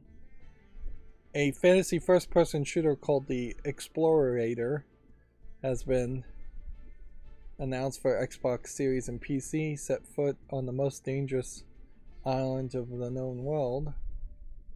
This is supposed to be like Island of Manhattan. Let's see. Looks like an interesting game. The idea of an exploration game, though, is, I guess, what you would be kind of a good description for games like Myst.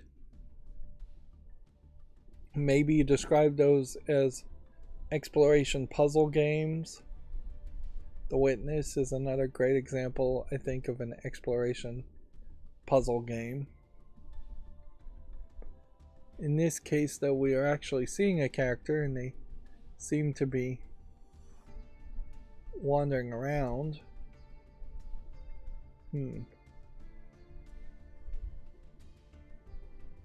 What?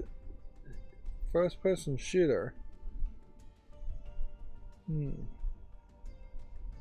Well, I thought this was an exploration puzzle game. But I am totally wrong about that. Man, that certainly took a twist. Interesting.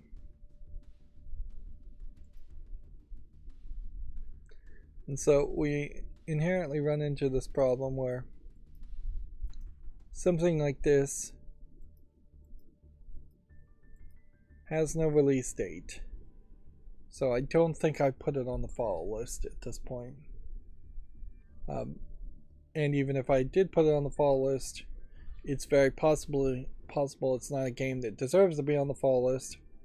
And I'm potentially making my follow list a more confused list of games. Let's see, a deduction adventure game called Little Guardsman has been announced for seemingly every console: PS4, PS5, Xbox Series, Xbox One, Switch, and PC.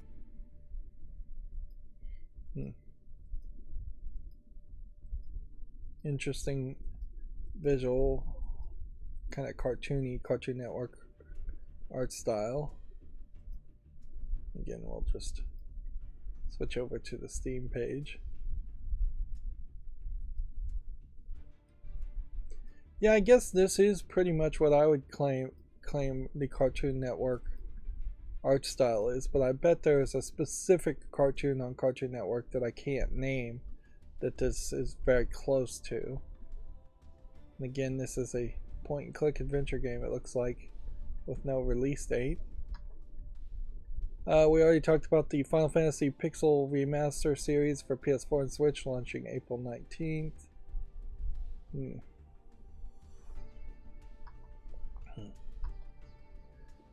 The Mercenaries Lament Requiem for the Silver Wolf for the PS5 and PS4 launches April 19th in Japan. This is a more modern turn-based RPG, I guess. The Famitsu sales for the 27th through the 2nd have been updated. Let's see. Winning Post for the Nintendo Switch taking the 4th spot in the software sales, which, wow, that really highlights that Winning Post as a horse racing game is incredibly popular in Japan. And I guess just horse racing is somehow incredibly popular in Japan. It's actually surprisingly popular in the United States if you find people who are actually interested in it. It is also probably a case that the like Kentucky Derby and the big horse racing events happen infrequently enough that it's easy to forget that it's popular. But yeah, Winning Post taking the 4th spot, PlayStation 5 taking the 9th spot, and the PS4 taking the 11th spot. And that's the only thing that really changes. Nintendo Switch OLED model is taking the 1st spot here, whereas the PlayStation 5 is taking the 2nd spot, and Xbox is still selling incredibly small numbers. A game called 10 Hearts for the PS5, PS4, Xbox Series, Xbox One, and PC has been delayed to May 19th, which that's inherently part of the reason why it is not worth it to put things on the follow list. This kind of looks like a VR game. It looks like it's a VR game where you're controlling little lemmings characters.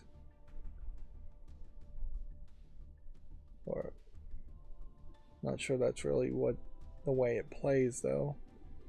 Whether you're controlling little robotic tin men like lemmings getting from point A to point B, or if you're controlling an individual character. That seems like a lemmings game. This trailer. It might be a case where you play as like the leader character sometimes to set the path, and then everybody follows after that point. Inherently, whether this is a VR game or not, by making a lemming game in a 3D environment, you are doing something different. The Lemmings games originally were all 2D games. I'm not sure there ever was a 3D environment Lemmings games. And obviously there's some backstory also happening throughout all of this. I wouldn't be surprised if some levels you play as a character and you only have to save one person, and sometimes you have to save a whole bunch of them. That'd keep things interesting. Moving on, Steel Empire Chronicles has been announced for the PS4 and Switch. Is this a shoot 'em up game? Yeah, that sounded like a shoot 'em up game. Yep, old shoot 'em up side-scrolling games. Which, I guess if I recognize Steel Empire, then I'd be more interested in that. We already talked about the Gamescom opening live being set for August 22nd. A first-person shooter real-time strategy game hybrid called Silica has been announced for PC. It'll be due out in early access soon. It looks militaristic in a desert, which that's not very detailed, certainly. It's fairly hard to make a good looking game in the middle of the desert in a wall of brown dust and dirt. A game called Dungeon Drafters launches April 27th for PC and later in 2023 for the PS4, Xbox One, and Switch. It is a roguelike dungeon crawler. You have a variety of characters here, and they're all magically floating cards out of their magic spellbook collection of cards. That being said, when you actually look at the game, it looks incredibly different from the still image screenshot. I would definitely need more information to be more interested in this. The name's good, Dungeon Drafters, D&D. Could have been Dungeons and Drafters, but that wouldn't make the most sense. Let's see. BKOM Studios has announced 2 new Pathfinder games. First game is Duel on PC via Steam later in 2023. It's a little late for anybody to be saying a game is coming out later in 2023 without an actual date. Moving on, Birdie Wing Girls Golf Story announced for Switch. So this seems to be a collection of golf story focused on female golfers. You're definitely going in a very anime route here, in which you have a lady seemingly braless with a loose fitting shirt playing golf, because like every time you swing, you're going to flip up your shirt that way and very possibly expose a breast or two. Golfing in particular has been argued to be a lot more difficult for ladies because of the stance of the golf clubs and how you have to hold them, and the breast getting in the way of that.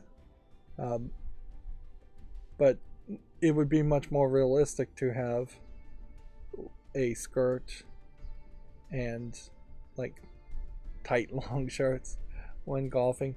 I'm not sure this actually is even a skirt. This might be a skirt, in that there are two separate legs like shorts that have ruffles that when they come together feel like or look like a skirt. Although, arguably wearing pants and not shorts or a skirt would make a lot of sense. See what else they show in the announcement trailer, or if it isn't just 100% look at these anime girls. There was a crazy anime girl golf gambling show that came out in a couple of seasons, and I wouldn't be surprised if this is inspired from this. It doesn't seem like it's licensed from that, but maybe it is. Some of these characters do seem somewhat familiar looking.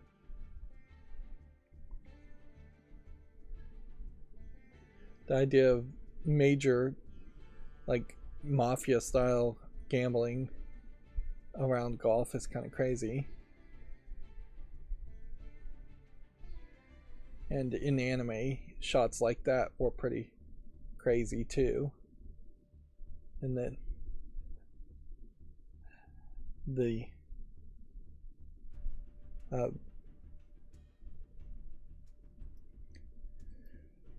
yeah, this might be very much based on the anime.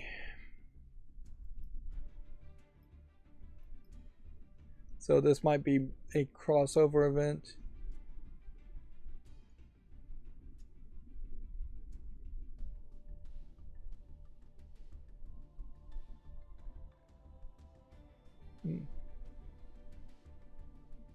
The game features a story mode that recreates the classic storyline portrayed in the animation. So yeah, this is based on an anime. It'll be interesting to see if this comes to the West though, because I'm not sure the anime is particularly that popular in the West. It's popular enough, I imagine. But then it also potentially is going to be a very different experience compared to the other golf story games, if it's supposed to be a consistent golf story universe or style of games. Moving on, Harvest Moon and the Winds of Anthos has been confirmed for the PS5, PS4, Xbox Series, Xbox One, Switch, and PC.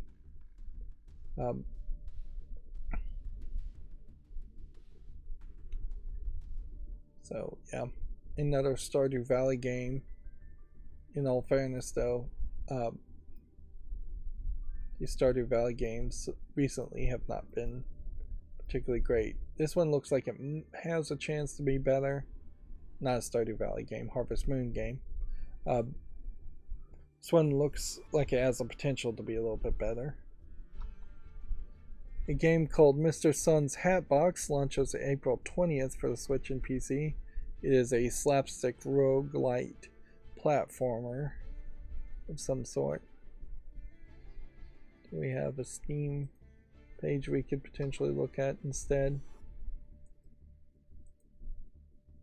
Yeah. This definitely feels like a old school type game, and not sure I'd particularly be that interested in it. Then we already talked about the mercenary modes coming out.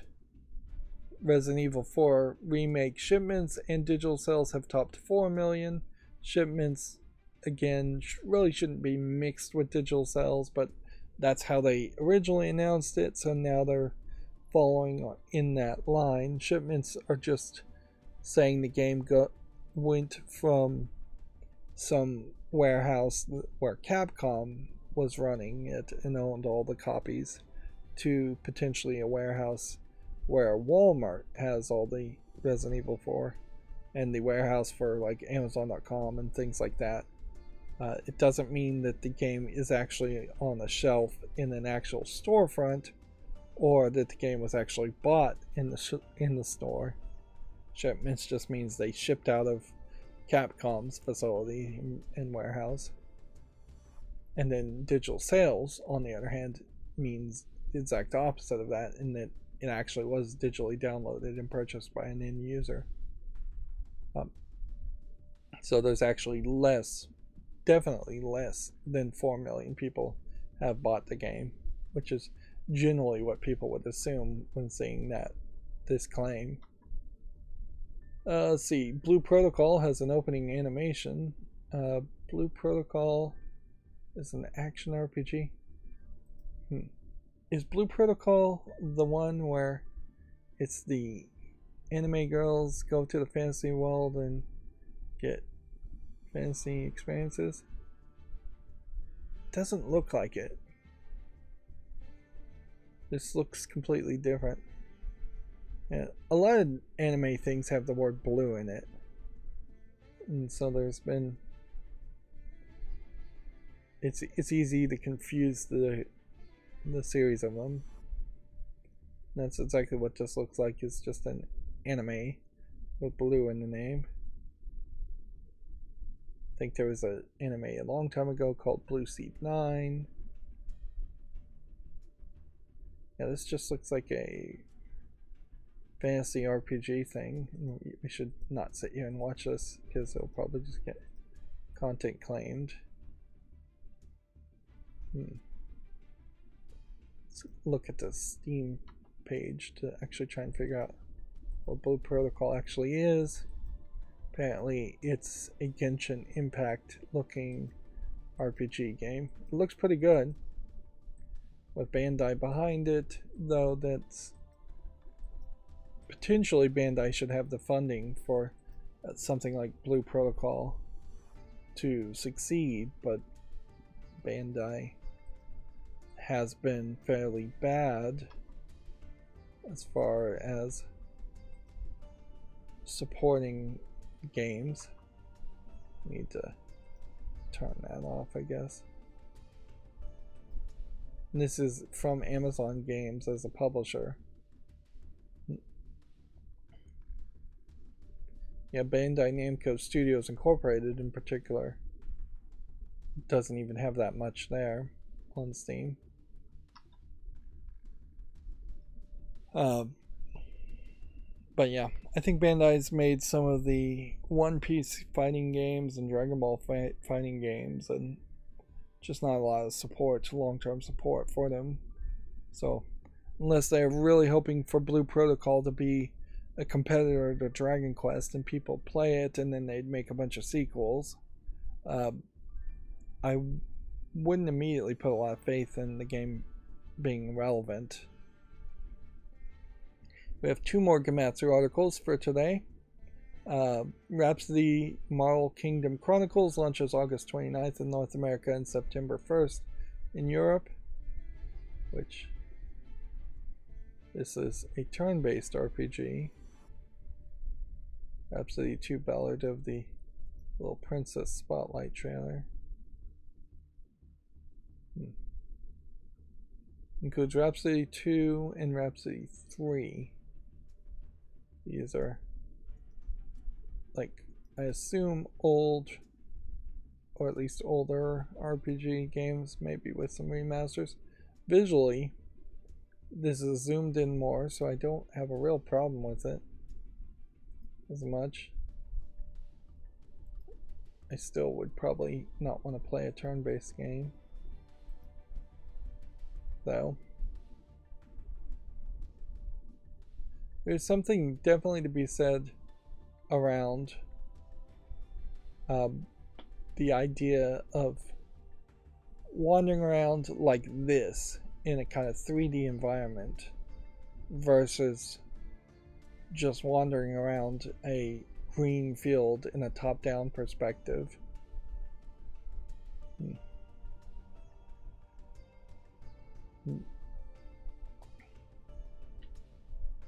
Yeah, this feels a lot more like a Mario RPG type experience, which that could be very interesting. Certainly, is if I could play this game and then be somewhat nostalgic around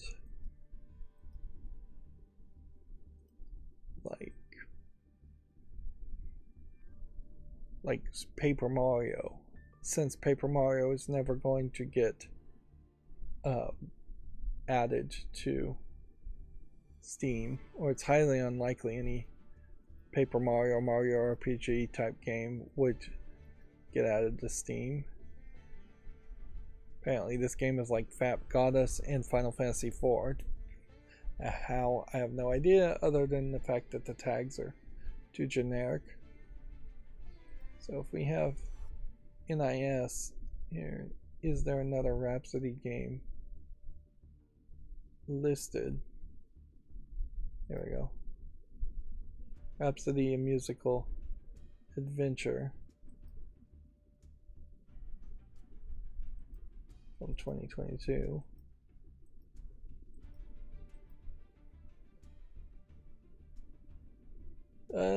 Relevancy is a bit of a problem here, since this came out August 30th, 2022, and it's very positive with very little, but it's over 30 reviews, so I think I would buy that.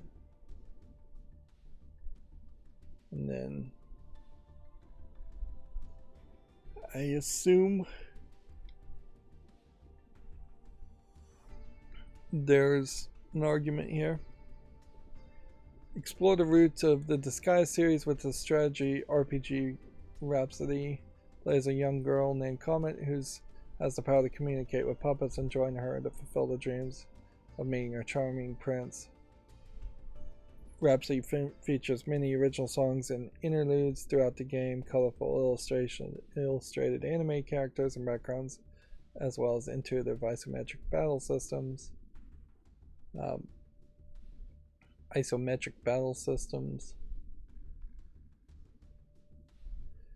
The thing here is I didn't really like the Disgaea series, and visually this doesn't really look anything like the Disgaea series.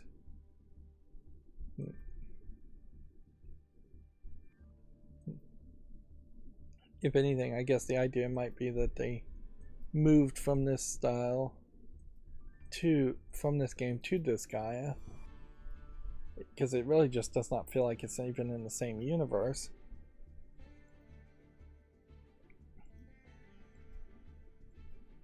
But yeah, this definitely seems much more playable than Disgaea 1 was. So yeah, I'm going to put that on the wish list and think about that. Although, in all fairness, I've tried to play I have a lot of RPGs, and Rhapsody 2 as a game doesn't have any user reviews because it's not out yet, and Rhapsody 3 doesn't have any reviews because it's not out yet.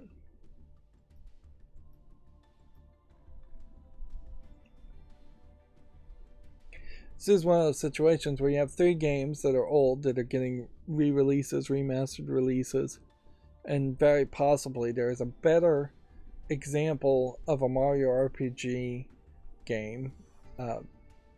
That's what I'm thinking mostly about, is the Super NES Mario RPG game, not Paper Mario in later games, although all of those are somewhat similar. But yeah, there very possibly is a better example of something on Steam that is a better comparison, and I just have not done the research to find it yet. And that's definitely in part why I try to look at every game on Steam as it's coming out, is to try and find the cream of the cream, or cream of the crop. And then our last Gematsu article for today says Teenage Mutant Ninja Turtles Cowabunga Collections has topped 1 million. Over 1 million copies sold, which somehow that equals 6 million pizzas being eaten and 350 million foot soldiers being defeated, 2 million of Shredder's plans being shredded, and 1 million times the turtles saved their friends. Which I feel like these numbers potentially are just being made up unless they are taking these actually from statistics. I guess they're saying this is really statistics from the game. And there is, I guess, something to be shown here in that kind of a low amount of pizzas have been eaten, since I think pizzas refill your health, and a incredibly small amount of people have saved their friends and played it in multiplayer. Of 1 million copies being sold, less than half of the players have played in multiplayer and saved their friends at any time. And then 2 million defeating of the game, I assume, is what this means, as far as Shredder's plans being shredded. Some of that's probably accurate, though. Like, since this is a re-release of old games, those games would have been very difficult. And so I wouldn't be surprised if a bunch of people bought this game and didn't make it to the end.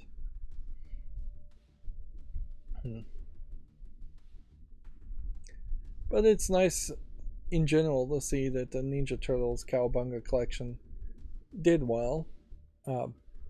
We still very much are in a situation, though, where if a game is popular still today, it'll get a remake, but you're not going to get a remake of a game that nobody played in the past.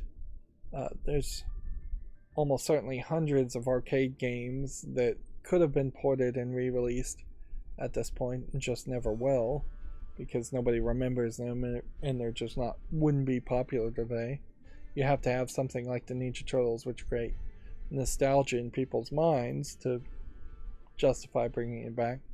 And in part, Nickelodeon and their complicated acquisition of the Ninja Turtles from the rights to the Ninja Turtles from the original creators also has allowed this re-release, whereas if it was the original creators still in charge of the Ninja Turtles rights, you very possibly would have never seen this come out. Anyways, moving on to games that came out on Steam, we immediately have an adult game, a Japanese only adult game called, I think it's Lovely Wife Rina's Cheating Confession. That's what it says in the English title. So it's what they call NTR, or cheating, which apparently is an extremely popular fetish or subgenre of adult content in Japanese. It's flat 2D anime in a square resolution. Basically just a very simplistic visual novel, one lady, and that's basically it from the screenshots. It's $15.99, and everything is described in Japanese, so even potentially the mature content is described in Japanese. Notably, there does not seem to be a tag for NTR or cheating in Steam, which not safe for work tags probably would be helpful, and then using those tags would immediately put your game in the adult content section. Yeah, it's just a simplistic visual novel though, so there's really not too much to say there.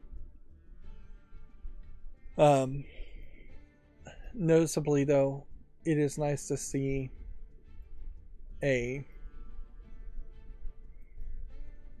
Japanese only adult game show up on Steam, because that potentially is opening the door to more Japanese only games being on Steam, which opens up the door eventually to English translations of Japanese adult games.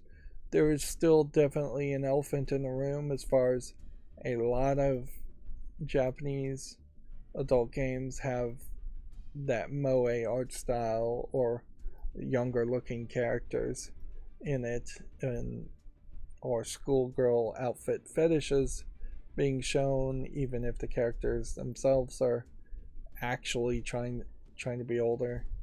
Um, and Steam in particular does not like the very standard thing of high school uniforms being shown in adult content. Uh, this Song of the Prairie looks like it might be an interesting farming sim game. It's probably not my style of game though, since I've already hated on those. Next we have Hentai Spacesuit. So very quickly we have two anime games. This is a much more basic experience in which it's a collection of anime girls in latex style skin tight spacesuits, and mostly it is keeping them in the spacesuits and showing only a little bit of lewd and nude imagery around that. It's just a slide puzzle game for 59 cents. It claims to support in full audio all 103 languages on Steam. I doubt that severely. 59 cents is pretty low in price, but quality's pretty low also. Volley Pals looks like a volleyball game, but I'm willing to give it a chance. Probably need to rush a little bit today anyways, so I'm probably going to make very little decisions. Let's see. This is not an adult game. I thought it might be. This is a Japanese visual novel. And the non-adult visual novels often look very similar to the adult visual novels in quality of animation or in style of animation, whereas the more Western 3D CGI adult games don't look anything like 3D CGI non-adult games. Okay, so you have a visual novel, it's worth showing. Accidentally, I did a YouTube short today. I noticed that it was one of the videos that had a click the button to get to the adult content warning. Like, if something is rated M for mature on Steam, it usually has an age gate in front of it where you have to put in your age. And the YouTube shorts, I have never figured out a way to get past that age gate while making YouTube shorts. I've just been deleting that, which inherently means some of the biggest AAA games like God of War Ragnarok were behind an age gate because it was rated by the ESRB as M for mature, and so that it didn't get a YouTube short because of that. Casual merge game. Alright, I'll give that a chance. So this will be an interesting experiment if I got a lot of views from that. I haven't seen anybody actually comment on that YouTube short, which it feels like that would be very justifiable to complain about that one. EA Sports PGA Tour is mixed reviews already. Yeah. Generally, I'm not interested in playing any golf game at all, but I almost certainly would be more interested in the Birdie Wing anime golf story game over a hyper realistic golf game like this. But I'm going to put it on the follow list just to see if the reviews get any better. Although, you know what? Why am I putting it on the follow list? I wouldn't play that game even if it was reviewed very positively, almost certainly. A Voidness LiDAR horror survival game, which you're using laser radar. Not sure this really is what LiDAR would look like to a human brain, but or human eye, but I'll give it a chance.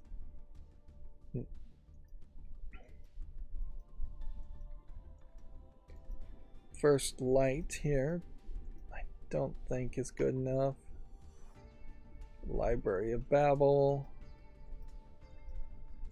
Looks like it's a platformer, puzzle platformer with maybe some adventure, point and click adventure type elements. Quaint. Visually is not quite appealing enough. Cold Harvest. Some kind of point and click adventure visual novel. I'm not sure though that there's, is this an adult game? Not sure that there's enough here. This kind of feels like it's a joke troll game, but it might just be a weird game. I'm gonna give this a follow and see what happens there. I suppose if I did get a lot of views and not a lot of complaints about doing a YouTube short around age-gated games, that I would continue to do that. That being said, I probably would not want to do that. And see, this is an interesting situation where we have an adult content thing. I have never seen this before because I already have the approval checkbox turned on in my account. So either I got a cat logged out, or they're doing something different. Ideally, this would be how I would want this to work every time. Is that it would be so much better as a YouTube content creator trying to stay within the guidelines of YouTube's adult content policy, which is basically don't show anything unless it's really, really short and really, really relevant. They have some small exceptions, something like that. Those aren't the exact rules, but it's how I generally have taken it, and it seems like I have never gotten a guideline strike so far, so I'm pushing it as far as I seem I can, or I'd want to. But ideally, yes, this H-Girl 2 game would be, they would all be better if there was always a confirmation here. Then I could say, alright, we're going to look at an adult game. I could turn on the blur. I could say, click visit the page, and then we'd look at the page, and in this case, it's fairly obvious it is a slide puzzle with some flat 2D anime girls.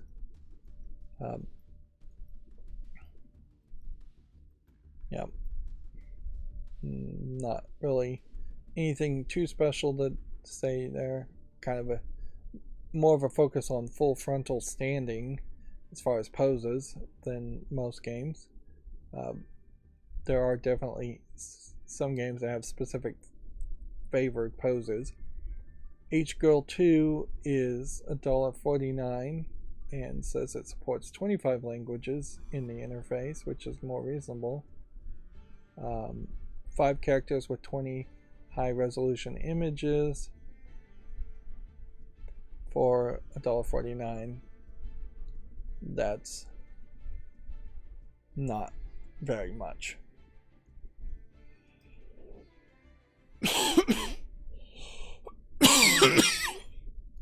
Excuse me. And see, if I just hit reload, it still did the view page thing. So there is something to that, potentially. Where I wish that was the case. That also creates a better situation where the screenshots can have full nudity in them and it not be really a problem. If they're not going to have a consistent age gate every time you visit those types of pages, adult pages, in the adult store, then they probably still should have blurring on the screenshots. And arguably, they should just have blurring on the screenshots every time. And then there should just be click here to de-blur the screenshots every time. Although that would be fairly annoying. This next game here is called My MILF Stepmom. So mother fetish, and it's 3D CGI girls. Looks to me like it's probably just a visual novel game, if I was to guess. And yeah,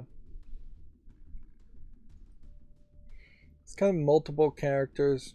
None of them inherently look like they're mothers, or one main character being focused on, and I guess she's in a wig at one point. It changes the color of her hair, maybe. No, I think maybe not the same character. But there's just nothing really special here. And this runs into the problem of the male organ here being incredibly out of scale. Like, yes, in porn you see guys with 10, 11-inch members, but the more than a handful argument is very much a good argument to think of. And in this screenshot, I'm seeing the anime girl. No, she isn't anime. She's the CGI, more realistic lady. Grab the guy's male member, and she clearly has enough room for her to have a 2 more handles widths. So the thing is, like, the male member is arguably 20 inches long, maybe even more, 25 inches long, just by the scale of it. And it's just ridiculous. Like, I could see going as far as 2 handfuls being long enough, but when you're past 2 handfuls, that's ridiculous. And it's inherently just not going to be pleasant for any lady. This is an English-Chinese game with Chinese full audio, which it's somewhat surprising to see a Chinese game, but it is also mixed reviewed at 53%, so it's not quality.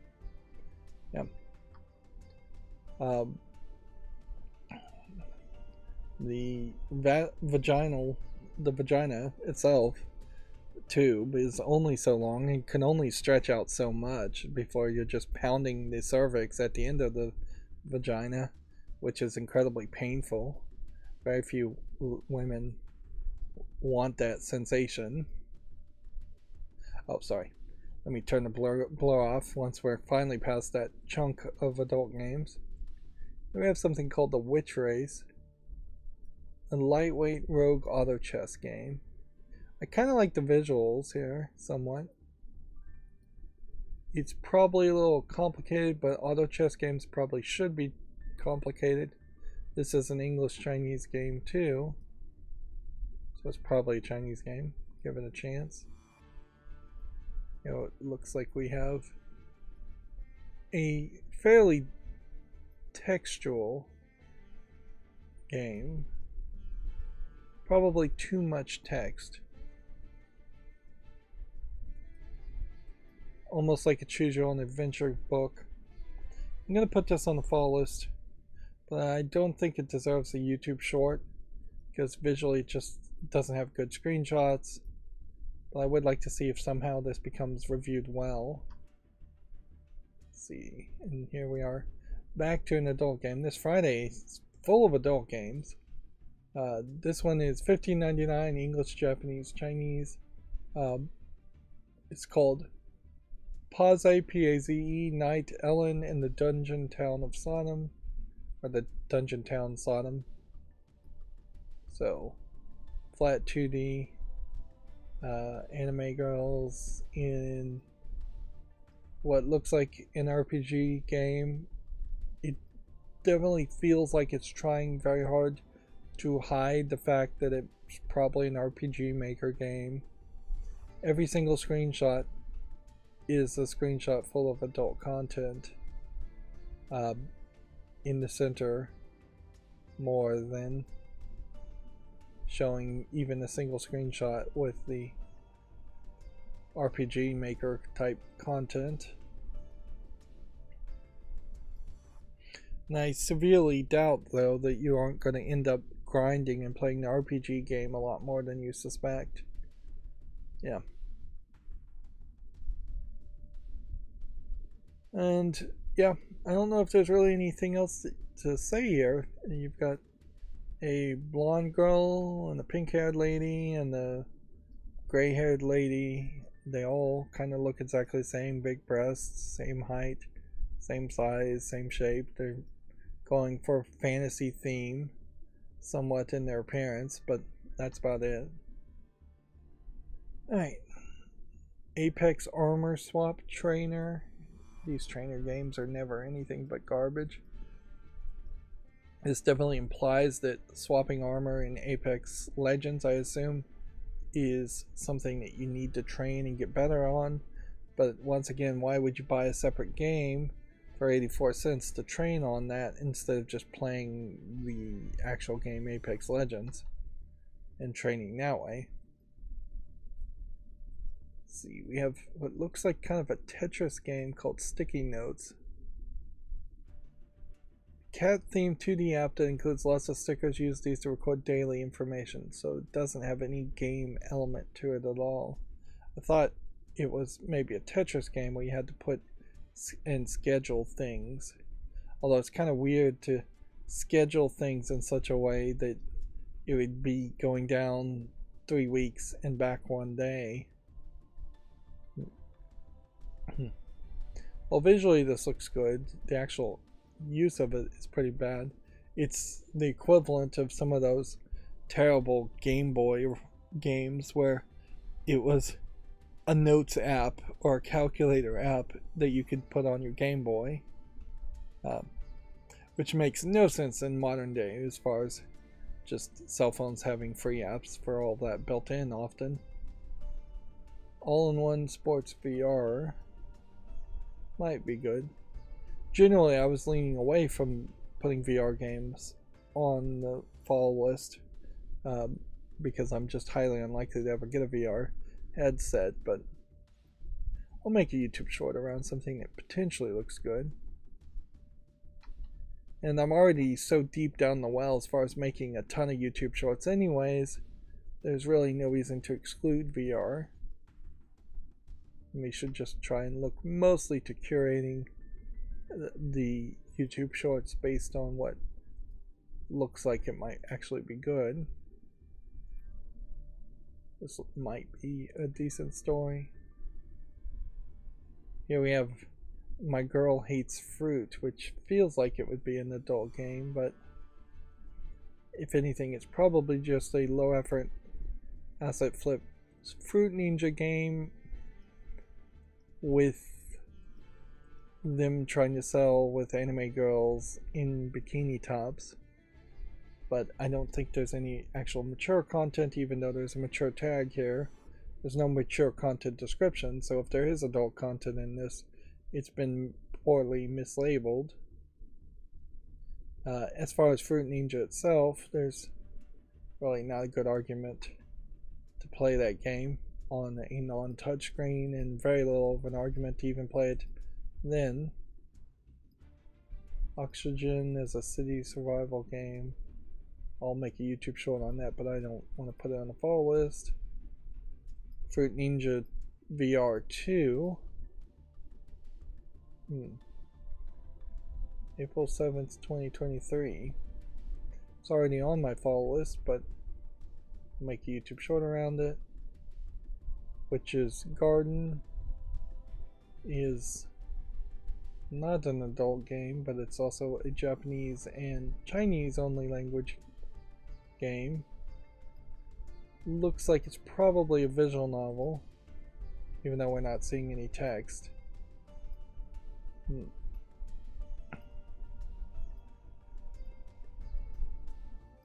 Yeah, every single screenshot here just showing off the characters, but not really showing anything that looks like it. And then when you have a different animation style pop up, that really screams visual novel to me. Moving on, Auto Brawl Chess. I don't know why all of a sudden we potentially are seeing auto chess come back as games to be for people to make clones on. I suspect this is probably a Chinese game, but it doesn't support China. Maybe it was a Korean company, or maybe somebody else.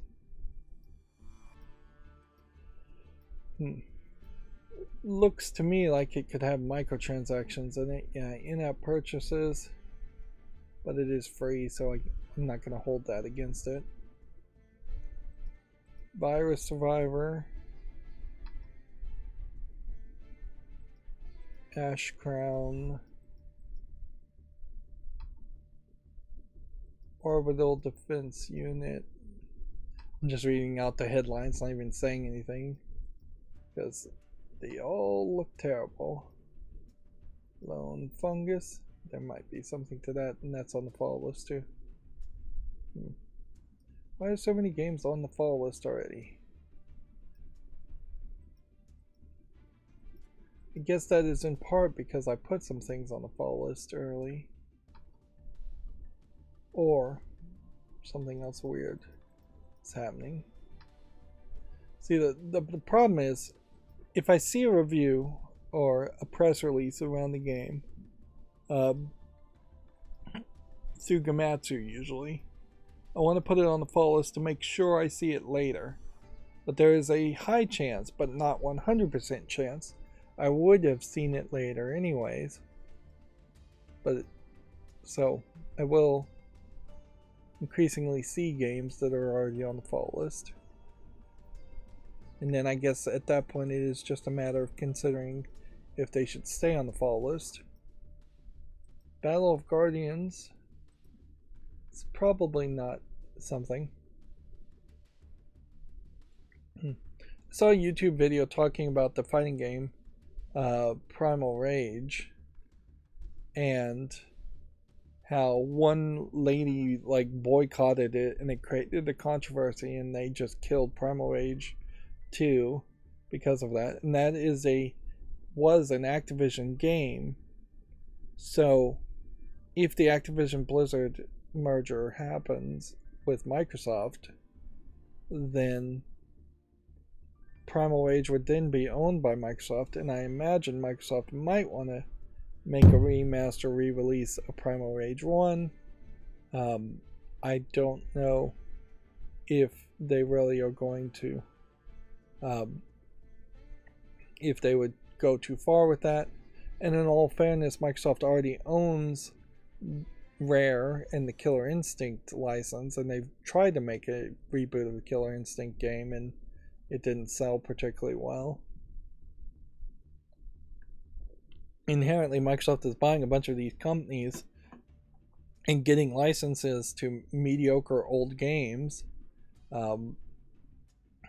and not really being able to make a lot of profit off of reselling them.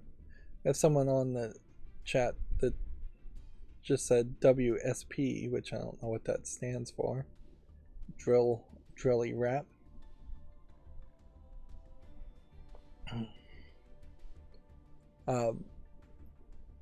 This game Genie looks like it's a walking simulator more than anything, but I'll give it a chance.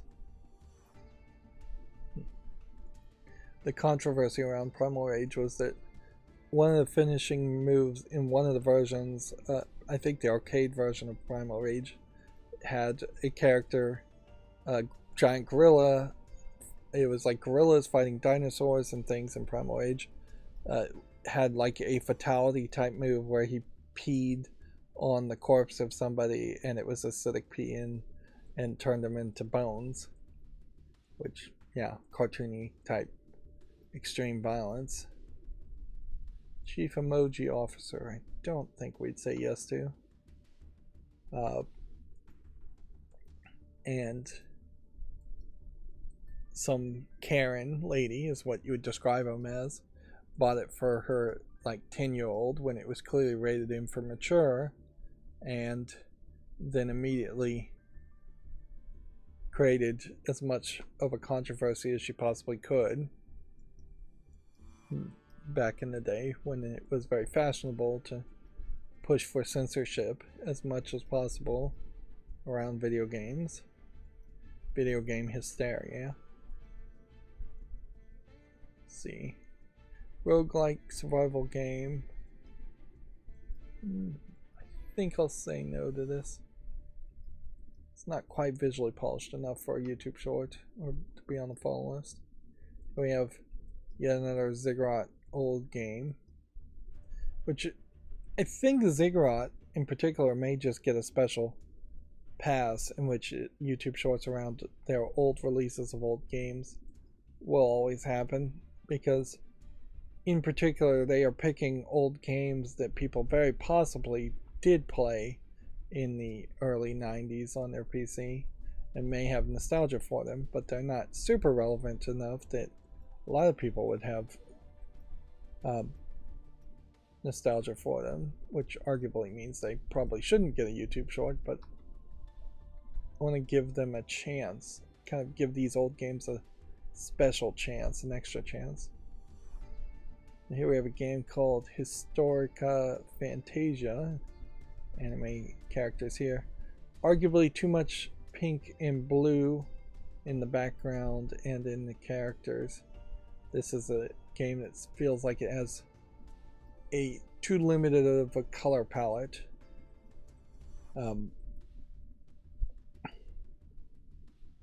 English only, early access, $8.99. I think I would say no to this. Yeah. Swipe tennis.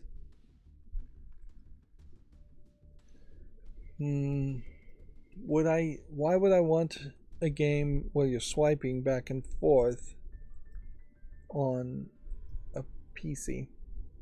I guess in fairness, some small percentage of people probably do have touch screens on their computers and can play a swipe game, but that percentage is probably so low that it doesn't matter.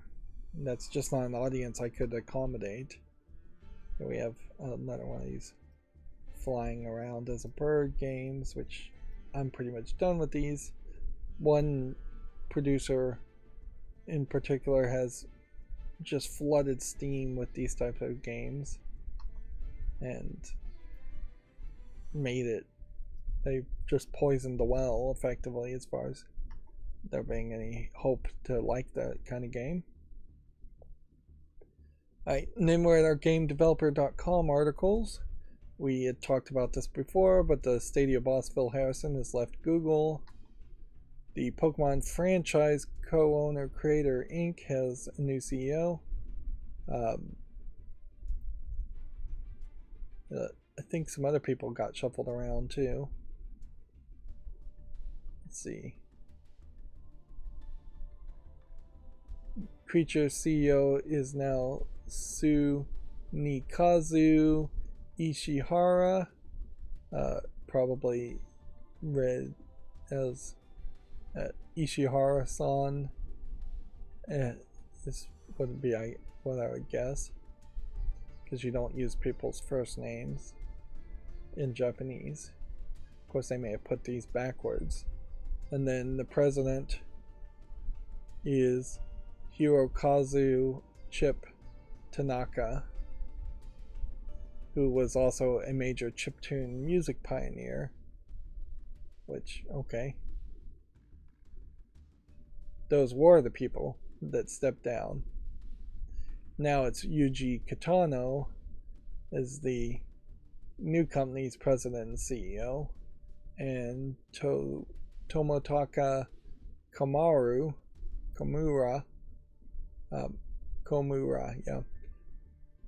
is now the executive vice president. Kitano-san, as you'd pronounce it, previously served as one of the producers behind the Pokemon trading card game, which I think the Pokemon trading card game for its time was pretty good, and on the company board of Komura's previously role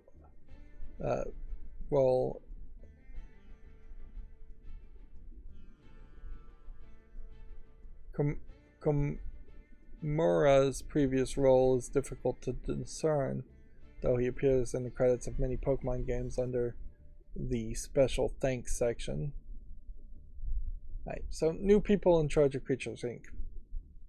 Yay. It probably won't change too much as far as Pokemon. And Pokemon in general has already been evolving into the 3D realm, very poorly, but evolving nonetheless. Certainly, there is an argument from almost every Pokemon fan out there that Pokemon has not evolved quick enough or well enough, and then it can't just stay stagnant as releasing the same old game every year with no major changes and no major improvements. Let's see. The free-to-play publisher Scopely is now owned by the Saudi-backed Savvy Games Group. Saudi Arabia's public investment fund now owns a mobile game publisher and 2 esports organizers and has a major stake in Nintendo and Embracer and more. So this is perhaps a little inaccurate in the sense that Savvy Games has purchased Scopely, and Saudi Arabia invested at a different time into Savvy Games in the same way that the Saudi Arabian Public Interest Fund is invested into a lot of people, and so far they've done absolutely nothing with it. So, I mean, if we literally, let's just say the rest of the world decided to go to war with Saudi Arabia for some reason, or hostilities just increased at some level, and Saudi Arabia decided to pull all of its money out of video game companies, it would only really hurt video game companies. Or if they somehow owned and had direct control over a ton of video games companies, they really could only try and put out propaganda through those video game companies. The kind of soft power that you get and influence that you get by investing in a company is only useful for doing very subtle changes, a little bit of censorship here, a little bit of propaganda, pro-Saudi Arabian, pro potentially authoritarianism, pro like Muslim Islam messages. That's really the only kind of soft power that they would have at most, and it just does not translate to full power or hard power. Hard power would only really happen is if there was some kind of crazy conspiracy where Saudi Arabia snuck nuclear missiles into every single office of every single video game company they owned and launched nuclear missiles from the offices, from the basement of the Nintendo that they own a small interest in. And yeah, that's just not a realistic scenario. And almost certainly, even if Saudi Arabia had direct ownership and control over a ton of video game companies, if they all of a sudden told them to start putting in a virus or hacking or doing a denial of service attack or something like that, most of these employees in these companies would not do that. In fact, almost certainly a lot of employees in video game companies would quit first before they even did little bits of propaganda or influence. Yeah. At best, the Saudi Arabian Public Interest Fund is maybe theoretically at some point going to try to boil the frog and very slowly put out propaganda. But they've yet to do any of that, and that's kind of the problem. It's the same problem with like the TikTok ban, which is really not a TikTok ban as much as it is just an authoritarian anti-free speech censorship law, the way it's being written. And there really isn't a way that you could write it that it wouldn't be a censorship law. But all the accusations of what could happen on TikTok have yet to be shown that they actually do happen. There's basically one story where a couple of employees stalked somebody through TikTok and looked at private data. That's the only true accusation that has been admitted to or proven. Whereas if there was actual evidence, if the CIA came out and said, we've looked at the app in TikTok, or we've intercepted the data being sent to the Chinese servers for TikTok, and we found something nefarious happening, that would be a different situation. The worst case scenario is that the servers in China are like pushing TikTok viewers to see certain types of content that might be more pro-China, which, yeah, that's not really much of a reason to try and ban TikTok and throw people in jail for using VPNs to try and use TikTok. Moving on, though, there was a report that Amazon was laying off 100 staff within its games division. I think that's been pretty much confirmed. It's probably a good move because there's not been a lot of success there. Although arguably maybe you just hire 200 new people and start over from fresh around some of their games divisions. Arguably you could say they also aren't sticking with it that long. They probably should have committed to keeping all of their employees for at least 4 years to actually try and see if they could succeed at making a game in the games division or making Amazon Prime games successful. Over 1 million people were trying to figure out who murdered Sonic. We already talked about that. And then the analyst says the Steam Deck will sell 3 million units by 2023's end, which 3 million units is a pretty big number, but not likely huge numbers you would need for the Steam Deck to really feel like a actual competitor to a Nintendo Switch or a PlayStation 5 or an Xbox Series X or Series S combined.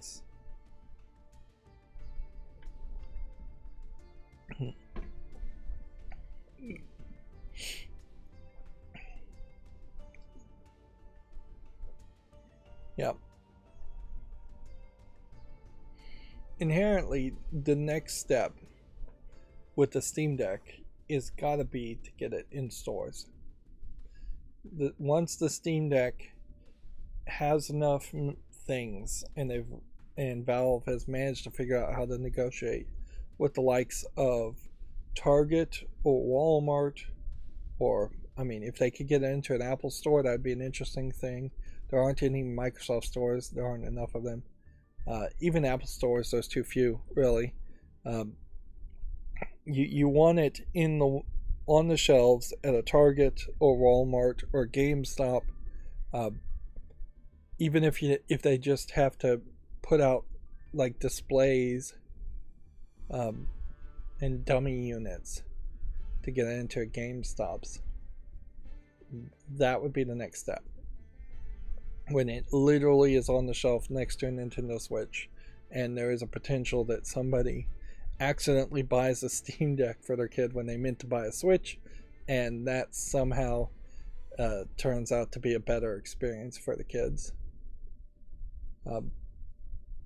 Until that happens, the direct delivery concept only is going to get you that far. You're just not going to get the parent who knows nothing about video games to buy a Steam Deck if they have to go to Steam and know what Steam is and order a $300 console.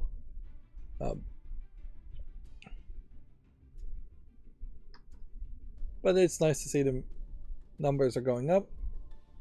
Apparently, Bandcamp employees accused the CEO and Epic Games of union busting.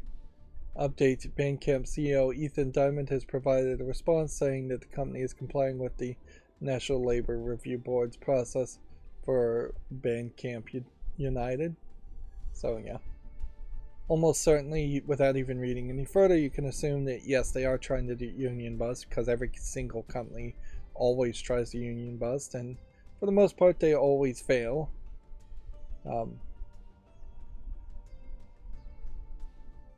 And this story will really not matter as far as getting into the weeds or the details too much. Um,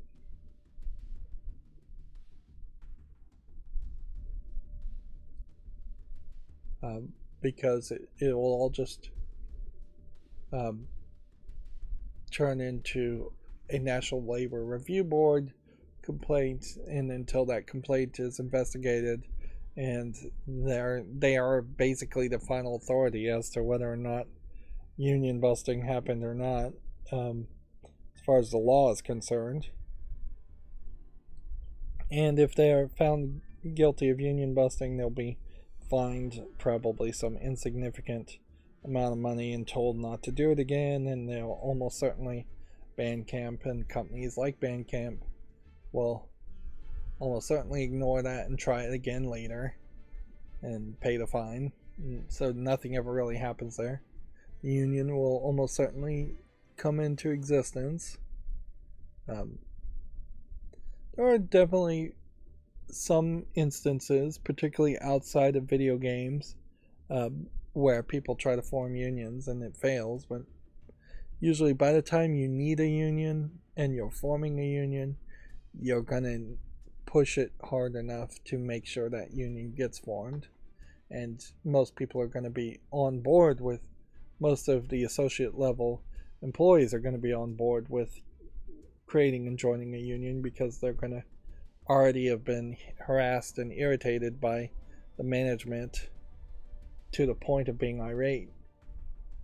Yeah, you only really create unions when you're mad, and when you're mad, you're going to push it to the end.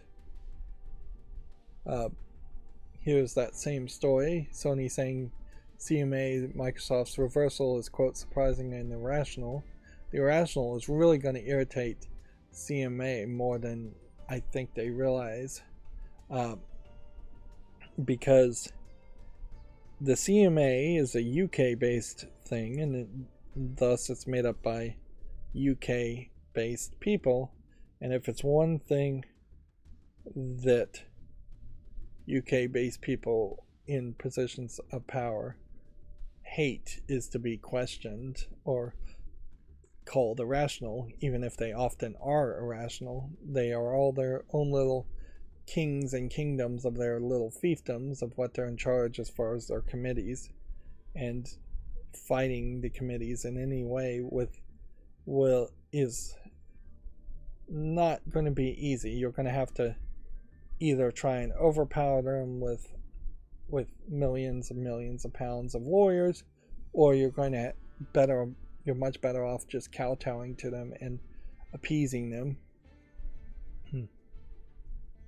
Yep, you can watch Jeremy Clarkson's Farm Season 2 to see a great example of UK people who have a lot of rules and regulations and want to be kowtowed to and appeased and treated incredibly nice before they will approve anything. And even at that, you still have to work really hard to get approved.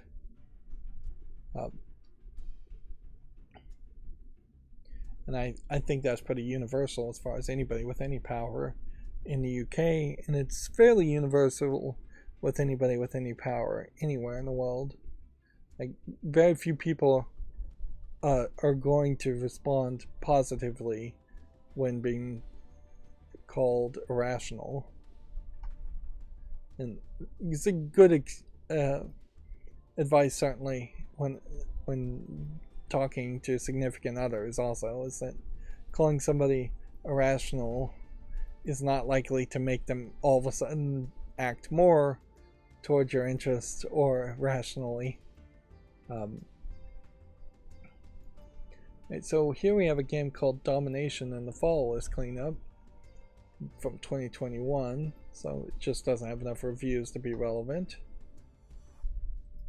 A game called Dome Keeper,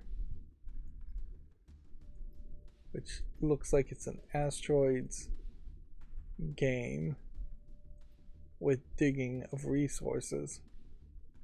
Not sure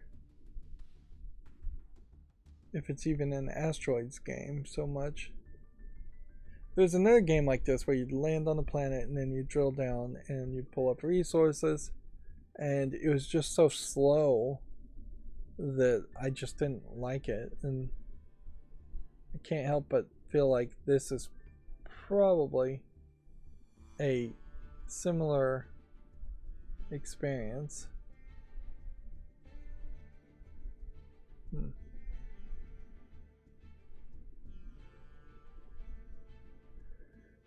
Yeah.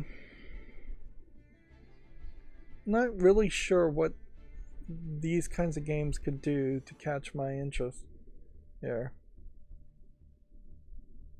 I think probably what I would do is put this on the wish list and think about it when actually shopping. There was an oxygen and resource meter and a timing limit in the game I played that was somewhat similar to this, and I'm not sure that this one has those limitations or those extra challenges, so this might be more. And this new Drillbert mode might mean something, although Dilbert and his creator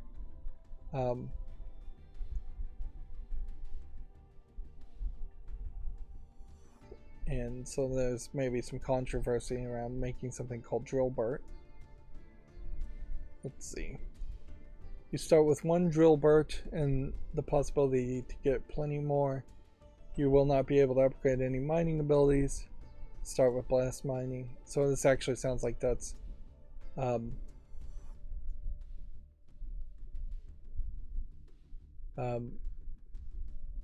sounds like that's a more complicated thing. And see, they announced this on April Fool's Day, but it is a real mode. So that's another example of an April Fool's Day content that's actually something. In a lot of ways, this is kind of trying to be like Minecraft. And the 2D Terraria style mining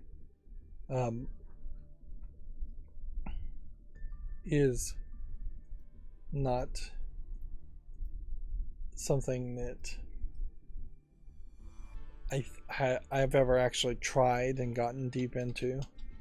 Here we have somebody named Dev called Have I Tried Deep Rock Galactic, and seeing as it's on my wish list, I would definitely say no, I have not tried it.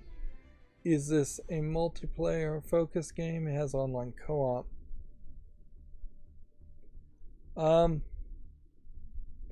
this is from 2020. I have looked at it. It is on my wish list, so it is potentially something I would buy, but it is definitely not something that has been in my mind and as far as something to check out. This definitely, compared to the previous game I was just looking at, feels much more like a high action first person shooter game. Yeah. And so I would say this is not really the same type of game. Inherently, this is a game that I only play games single player, so my experience on something like this would be considerably different from most people's experience. And I have no real love or interest around dwarves or dwarves and armor. This looks like a fun game, but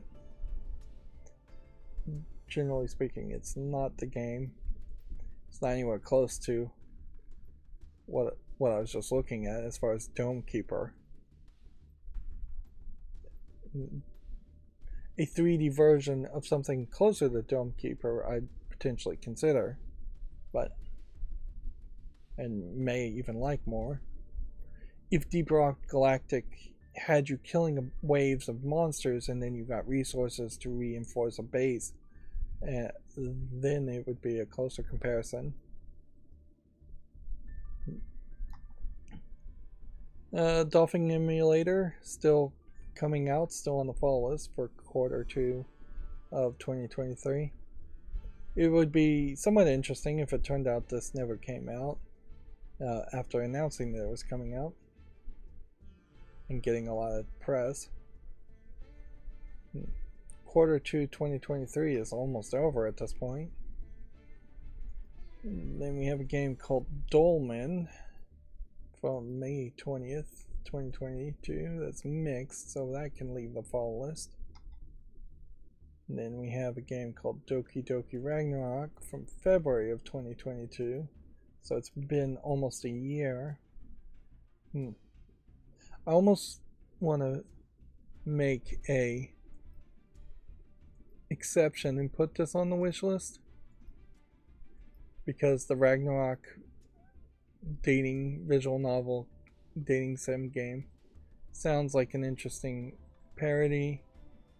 That being said, at $12.99 and only being on sale down to $8.70 is kind of too expensive. Dev is saying, have I tried Factorio? No. There's a wishlist link in the description. There should be, right at the bottom. Or at least some link to my Steam account that would list my Steam profile, and from that you should be able to see my wish list as far as games I've wished, and from the Steam profile you should be able to see every game I've played. I mean, if you literally are going to ask me every single game you can think of, it's going to take way too long, and I've played a ton of game. Factorio is on my wish list. It is a game that I remember a lot more than Deep Rock Galactic. It is also, though, one of those factory automation games that takes a lot of time, and I'm not super enthusiastic around the idea of playing Factorio. I think Factorio also might be the one that has tower defense elements in which you have to build a factory and protect it from an alien presence. So it has this extra tower defense element which might change it up a little bit, but mostly you still are spending a lot of time just creating conveyor belt automations. It feels a little bit like programming, but as somebody who was trained as a programmer, I would probably prefer to play something that is much closer to programming if I'm doing something like that than trying to create conveyor belt automations. But yeah, it definitely is not in the high priority of my wish list either, as I'm mostly trying to focus more around story based things. Doki Doki House here from December. Guess I'll give more time to, although in all fairness I'm not sure I'd ever actually cover a otome visual novel, or if I'm going to cover any of those young maiden girl visual novel type games. I'm probably going to only cover a couple of them. They're really good. This Korean pottery game, I really had hoped that this would have gotten better reviews as like a VR throwing clay experience, but you can see it's mixed, so I'm gonna have to take it off. I remember when I put this on a couple years ago even, and this still stands out as being only 1 or 2 games are like this.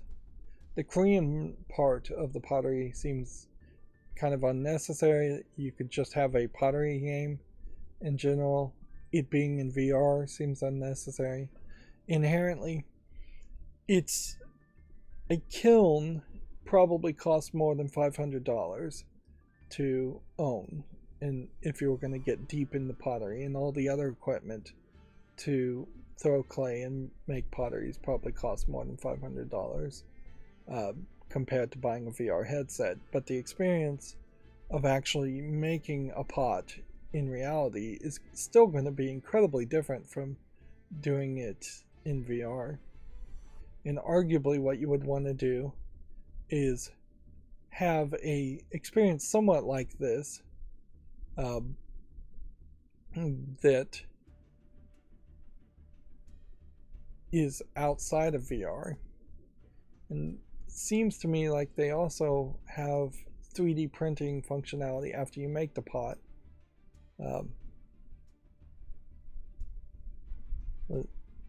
And that's an interesting idea, that you could make a pot and then have it 3D printed, but it's going to be at a very tiny scale for most 3D printers. You're not going to scale it 1-to-1, and it's just really not the way you would make a pot with clay. It's not the way you would make a pot if you were like turning it on a lathe with like a wood material or something like that and chipping away on the outside. 3D printing is its own top-down perspective. Dev asks, would I try Persona 4 Golden Edition? Yes, I would, although I am certainly in a quagmire as far as which Persona games I would want to play versus ones that I could skip. Like the Persona 5 series or even a potential Persona 6 series is a little bit more interesting to me, it's because I'd like to come in on the most modern version of the Persona series that is most optimized and takes the least amount of time and grinding, and has a new collection of people. But yeah, Persona 3, Persona 4, the Persona spin-off fighting game, all of those are so incredibly relevant that they would be games that I would get around to and play eventually, and they are on my wish list. They are daunting, certainly, though, just because of the amount of time. You can see how that 3D pot printed at a much smaller scale there. Let's see. Well, on top of the Persona series, you have the Shin Megami Tensei series, which is Persona is a spin-off of. So for the Japanese audience, a lot of the Persona series fans are playing Shin Megami Tensei, Persona, and there's like another spin-off series too. So they're playing a lot of these grindy dungeon crawler experiences. So yeah, generally I think I would want to play Persona 5 and Persona 5 Strikers, and I think that leaves me in a good position. Persona 3 Portable is the oldest game that's available on Steam. Persona 4 Golden is probably the best one as far as a remake, whereas Persona 3 Portable is barely just a port. And then Persona 4 Arena Ultimax is one that I put on my fall list and really should just be on the wish list as far as just all the Persona games go.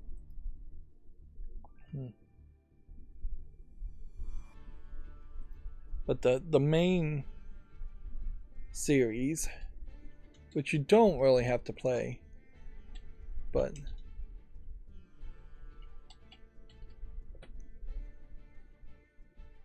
the main series of which Persona is spun off with looks completely different.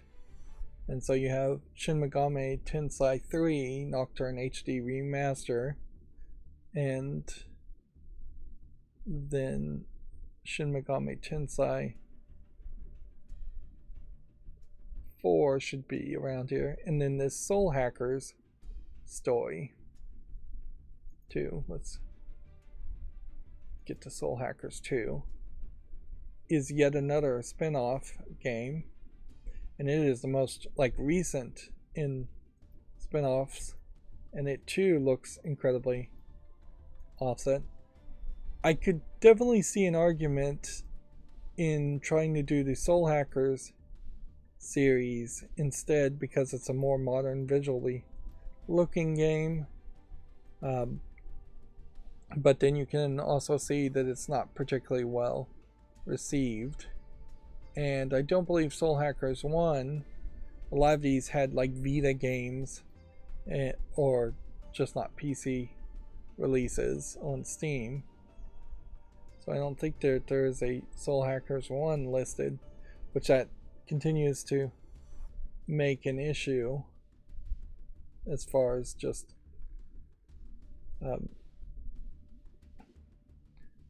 yeah, Shin Megami Tensei 3 Nocturne. I didn't realize it was a 3. I thought it was 4. Yeah, this is the main storyline series. It's overall very positive. You play as this weird looking character throughout it. A big problem certainly with a lot of these stories though too in this whole series is that it's probably a tale that's told a lot better in Japanese than it is in English, and it's very possibly, like a lot of anime type inspired things, something that's much more of a better sale when you're an edgelord teenager anime fan otaku than it is a sale once you're an older adult. I think the Persona series probably is the most relevant series to play. A lot of these games definitely though I would want to have a almost cheat system or a very easy mode in it. I don't want to have to put in a mod, but I definitely would want to not have to grind a whole bunch.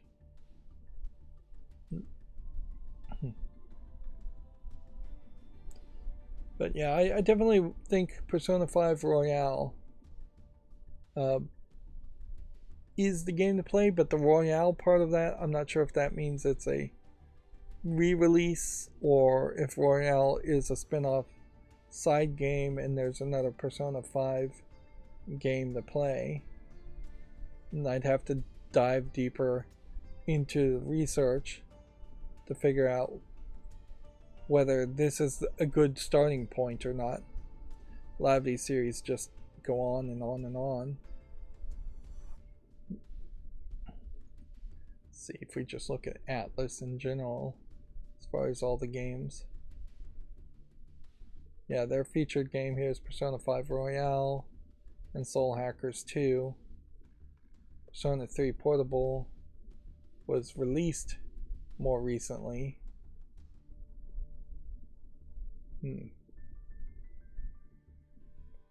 Nocturne HD Remaster here is very positive. So it might be that the Shin Megami Tensei 3 non-HD remaster. But also if you're getting an HD remaster of the game in 2021, when did the game originally come about? The only game I actually have purchased from Atlas in this list is Catherine Classic, and even in that case there is extra content in a different Catherine game that's not available on PC. See if they've got anything new. DLC for Etrian Odyssey 2, which seems to be what they're focusing in right now.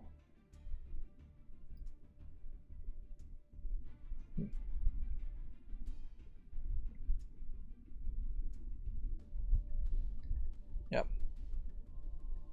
Alright, moving on. We were just about to wrap up this stream. Actually, like, I may have come off a little too rough on Dev for him asking me about games, when in all honesty that is exactly what I would love to see in the chat. Unfortunately, I'm about to wrap up, but I would love to be questioned and talk more about video games from comments on the chat. Very often people ask me just about Yu-Gi-Oh! Master Duel. They just want to friend me or challenge me, which is fine and all, but it's not having more diversity and talking about more video games, as far as different video games, would be very attractive.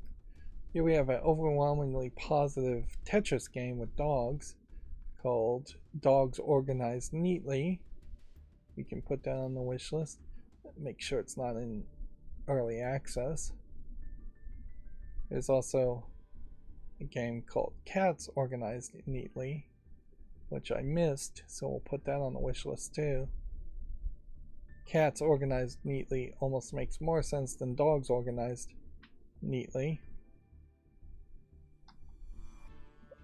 And then we have a Dogfight. We're going through the fault list alphabetically. That's why everything starts with the letter D. Dogfight time. I guess I'll give it some more time. It just came out. And then Dodgeball Academia came out 2 years ago, and it's very positive. So we'll put that on the fault list. Yeah. I wonder what the state is as far as dodgeball in the real world. I bet there's a lot of schools that do allow it, but I bet there's a lot of schools that have quietly disallowed it.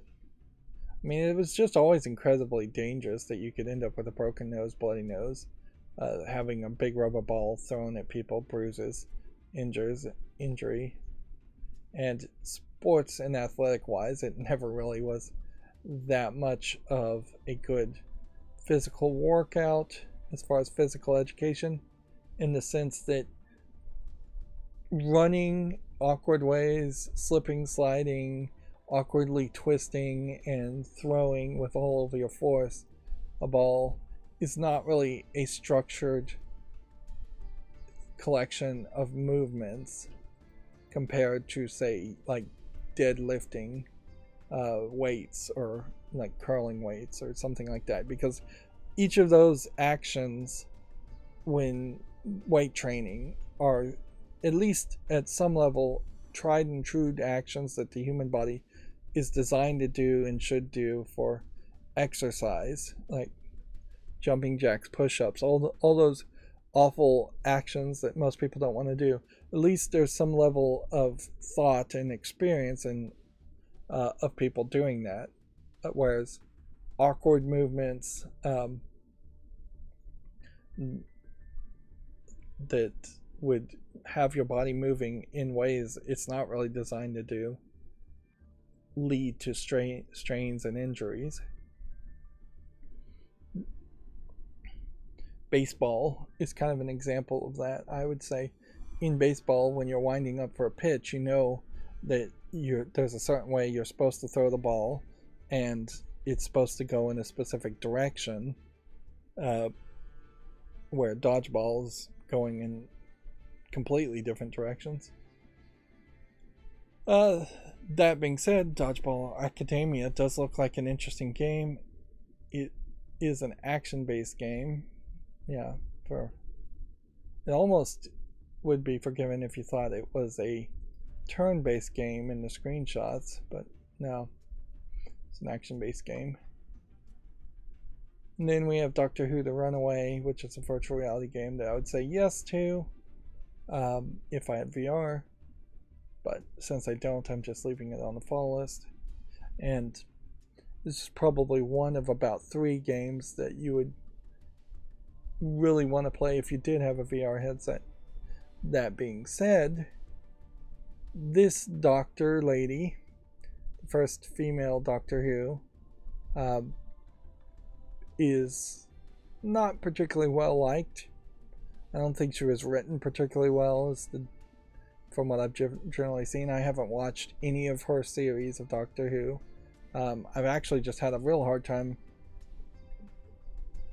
finding it or being able to watch it without going out of my way and like buying it, which I wasn't interested in doing. But yeah, she's not particularly well liked, and she's on her way out as a Doctor Who, so the relevancy of this game is becoming increasingly less.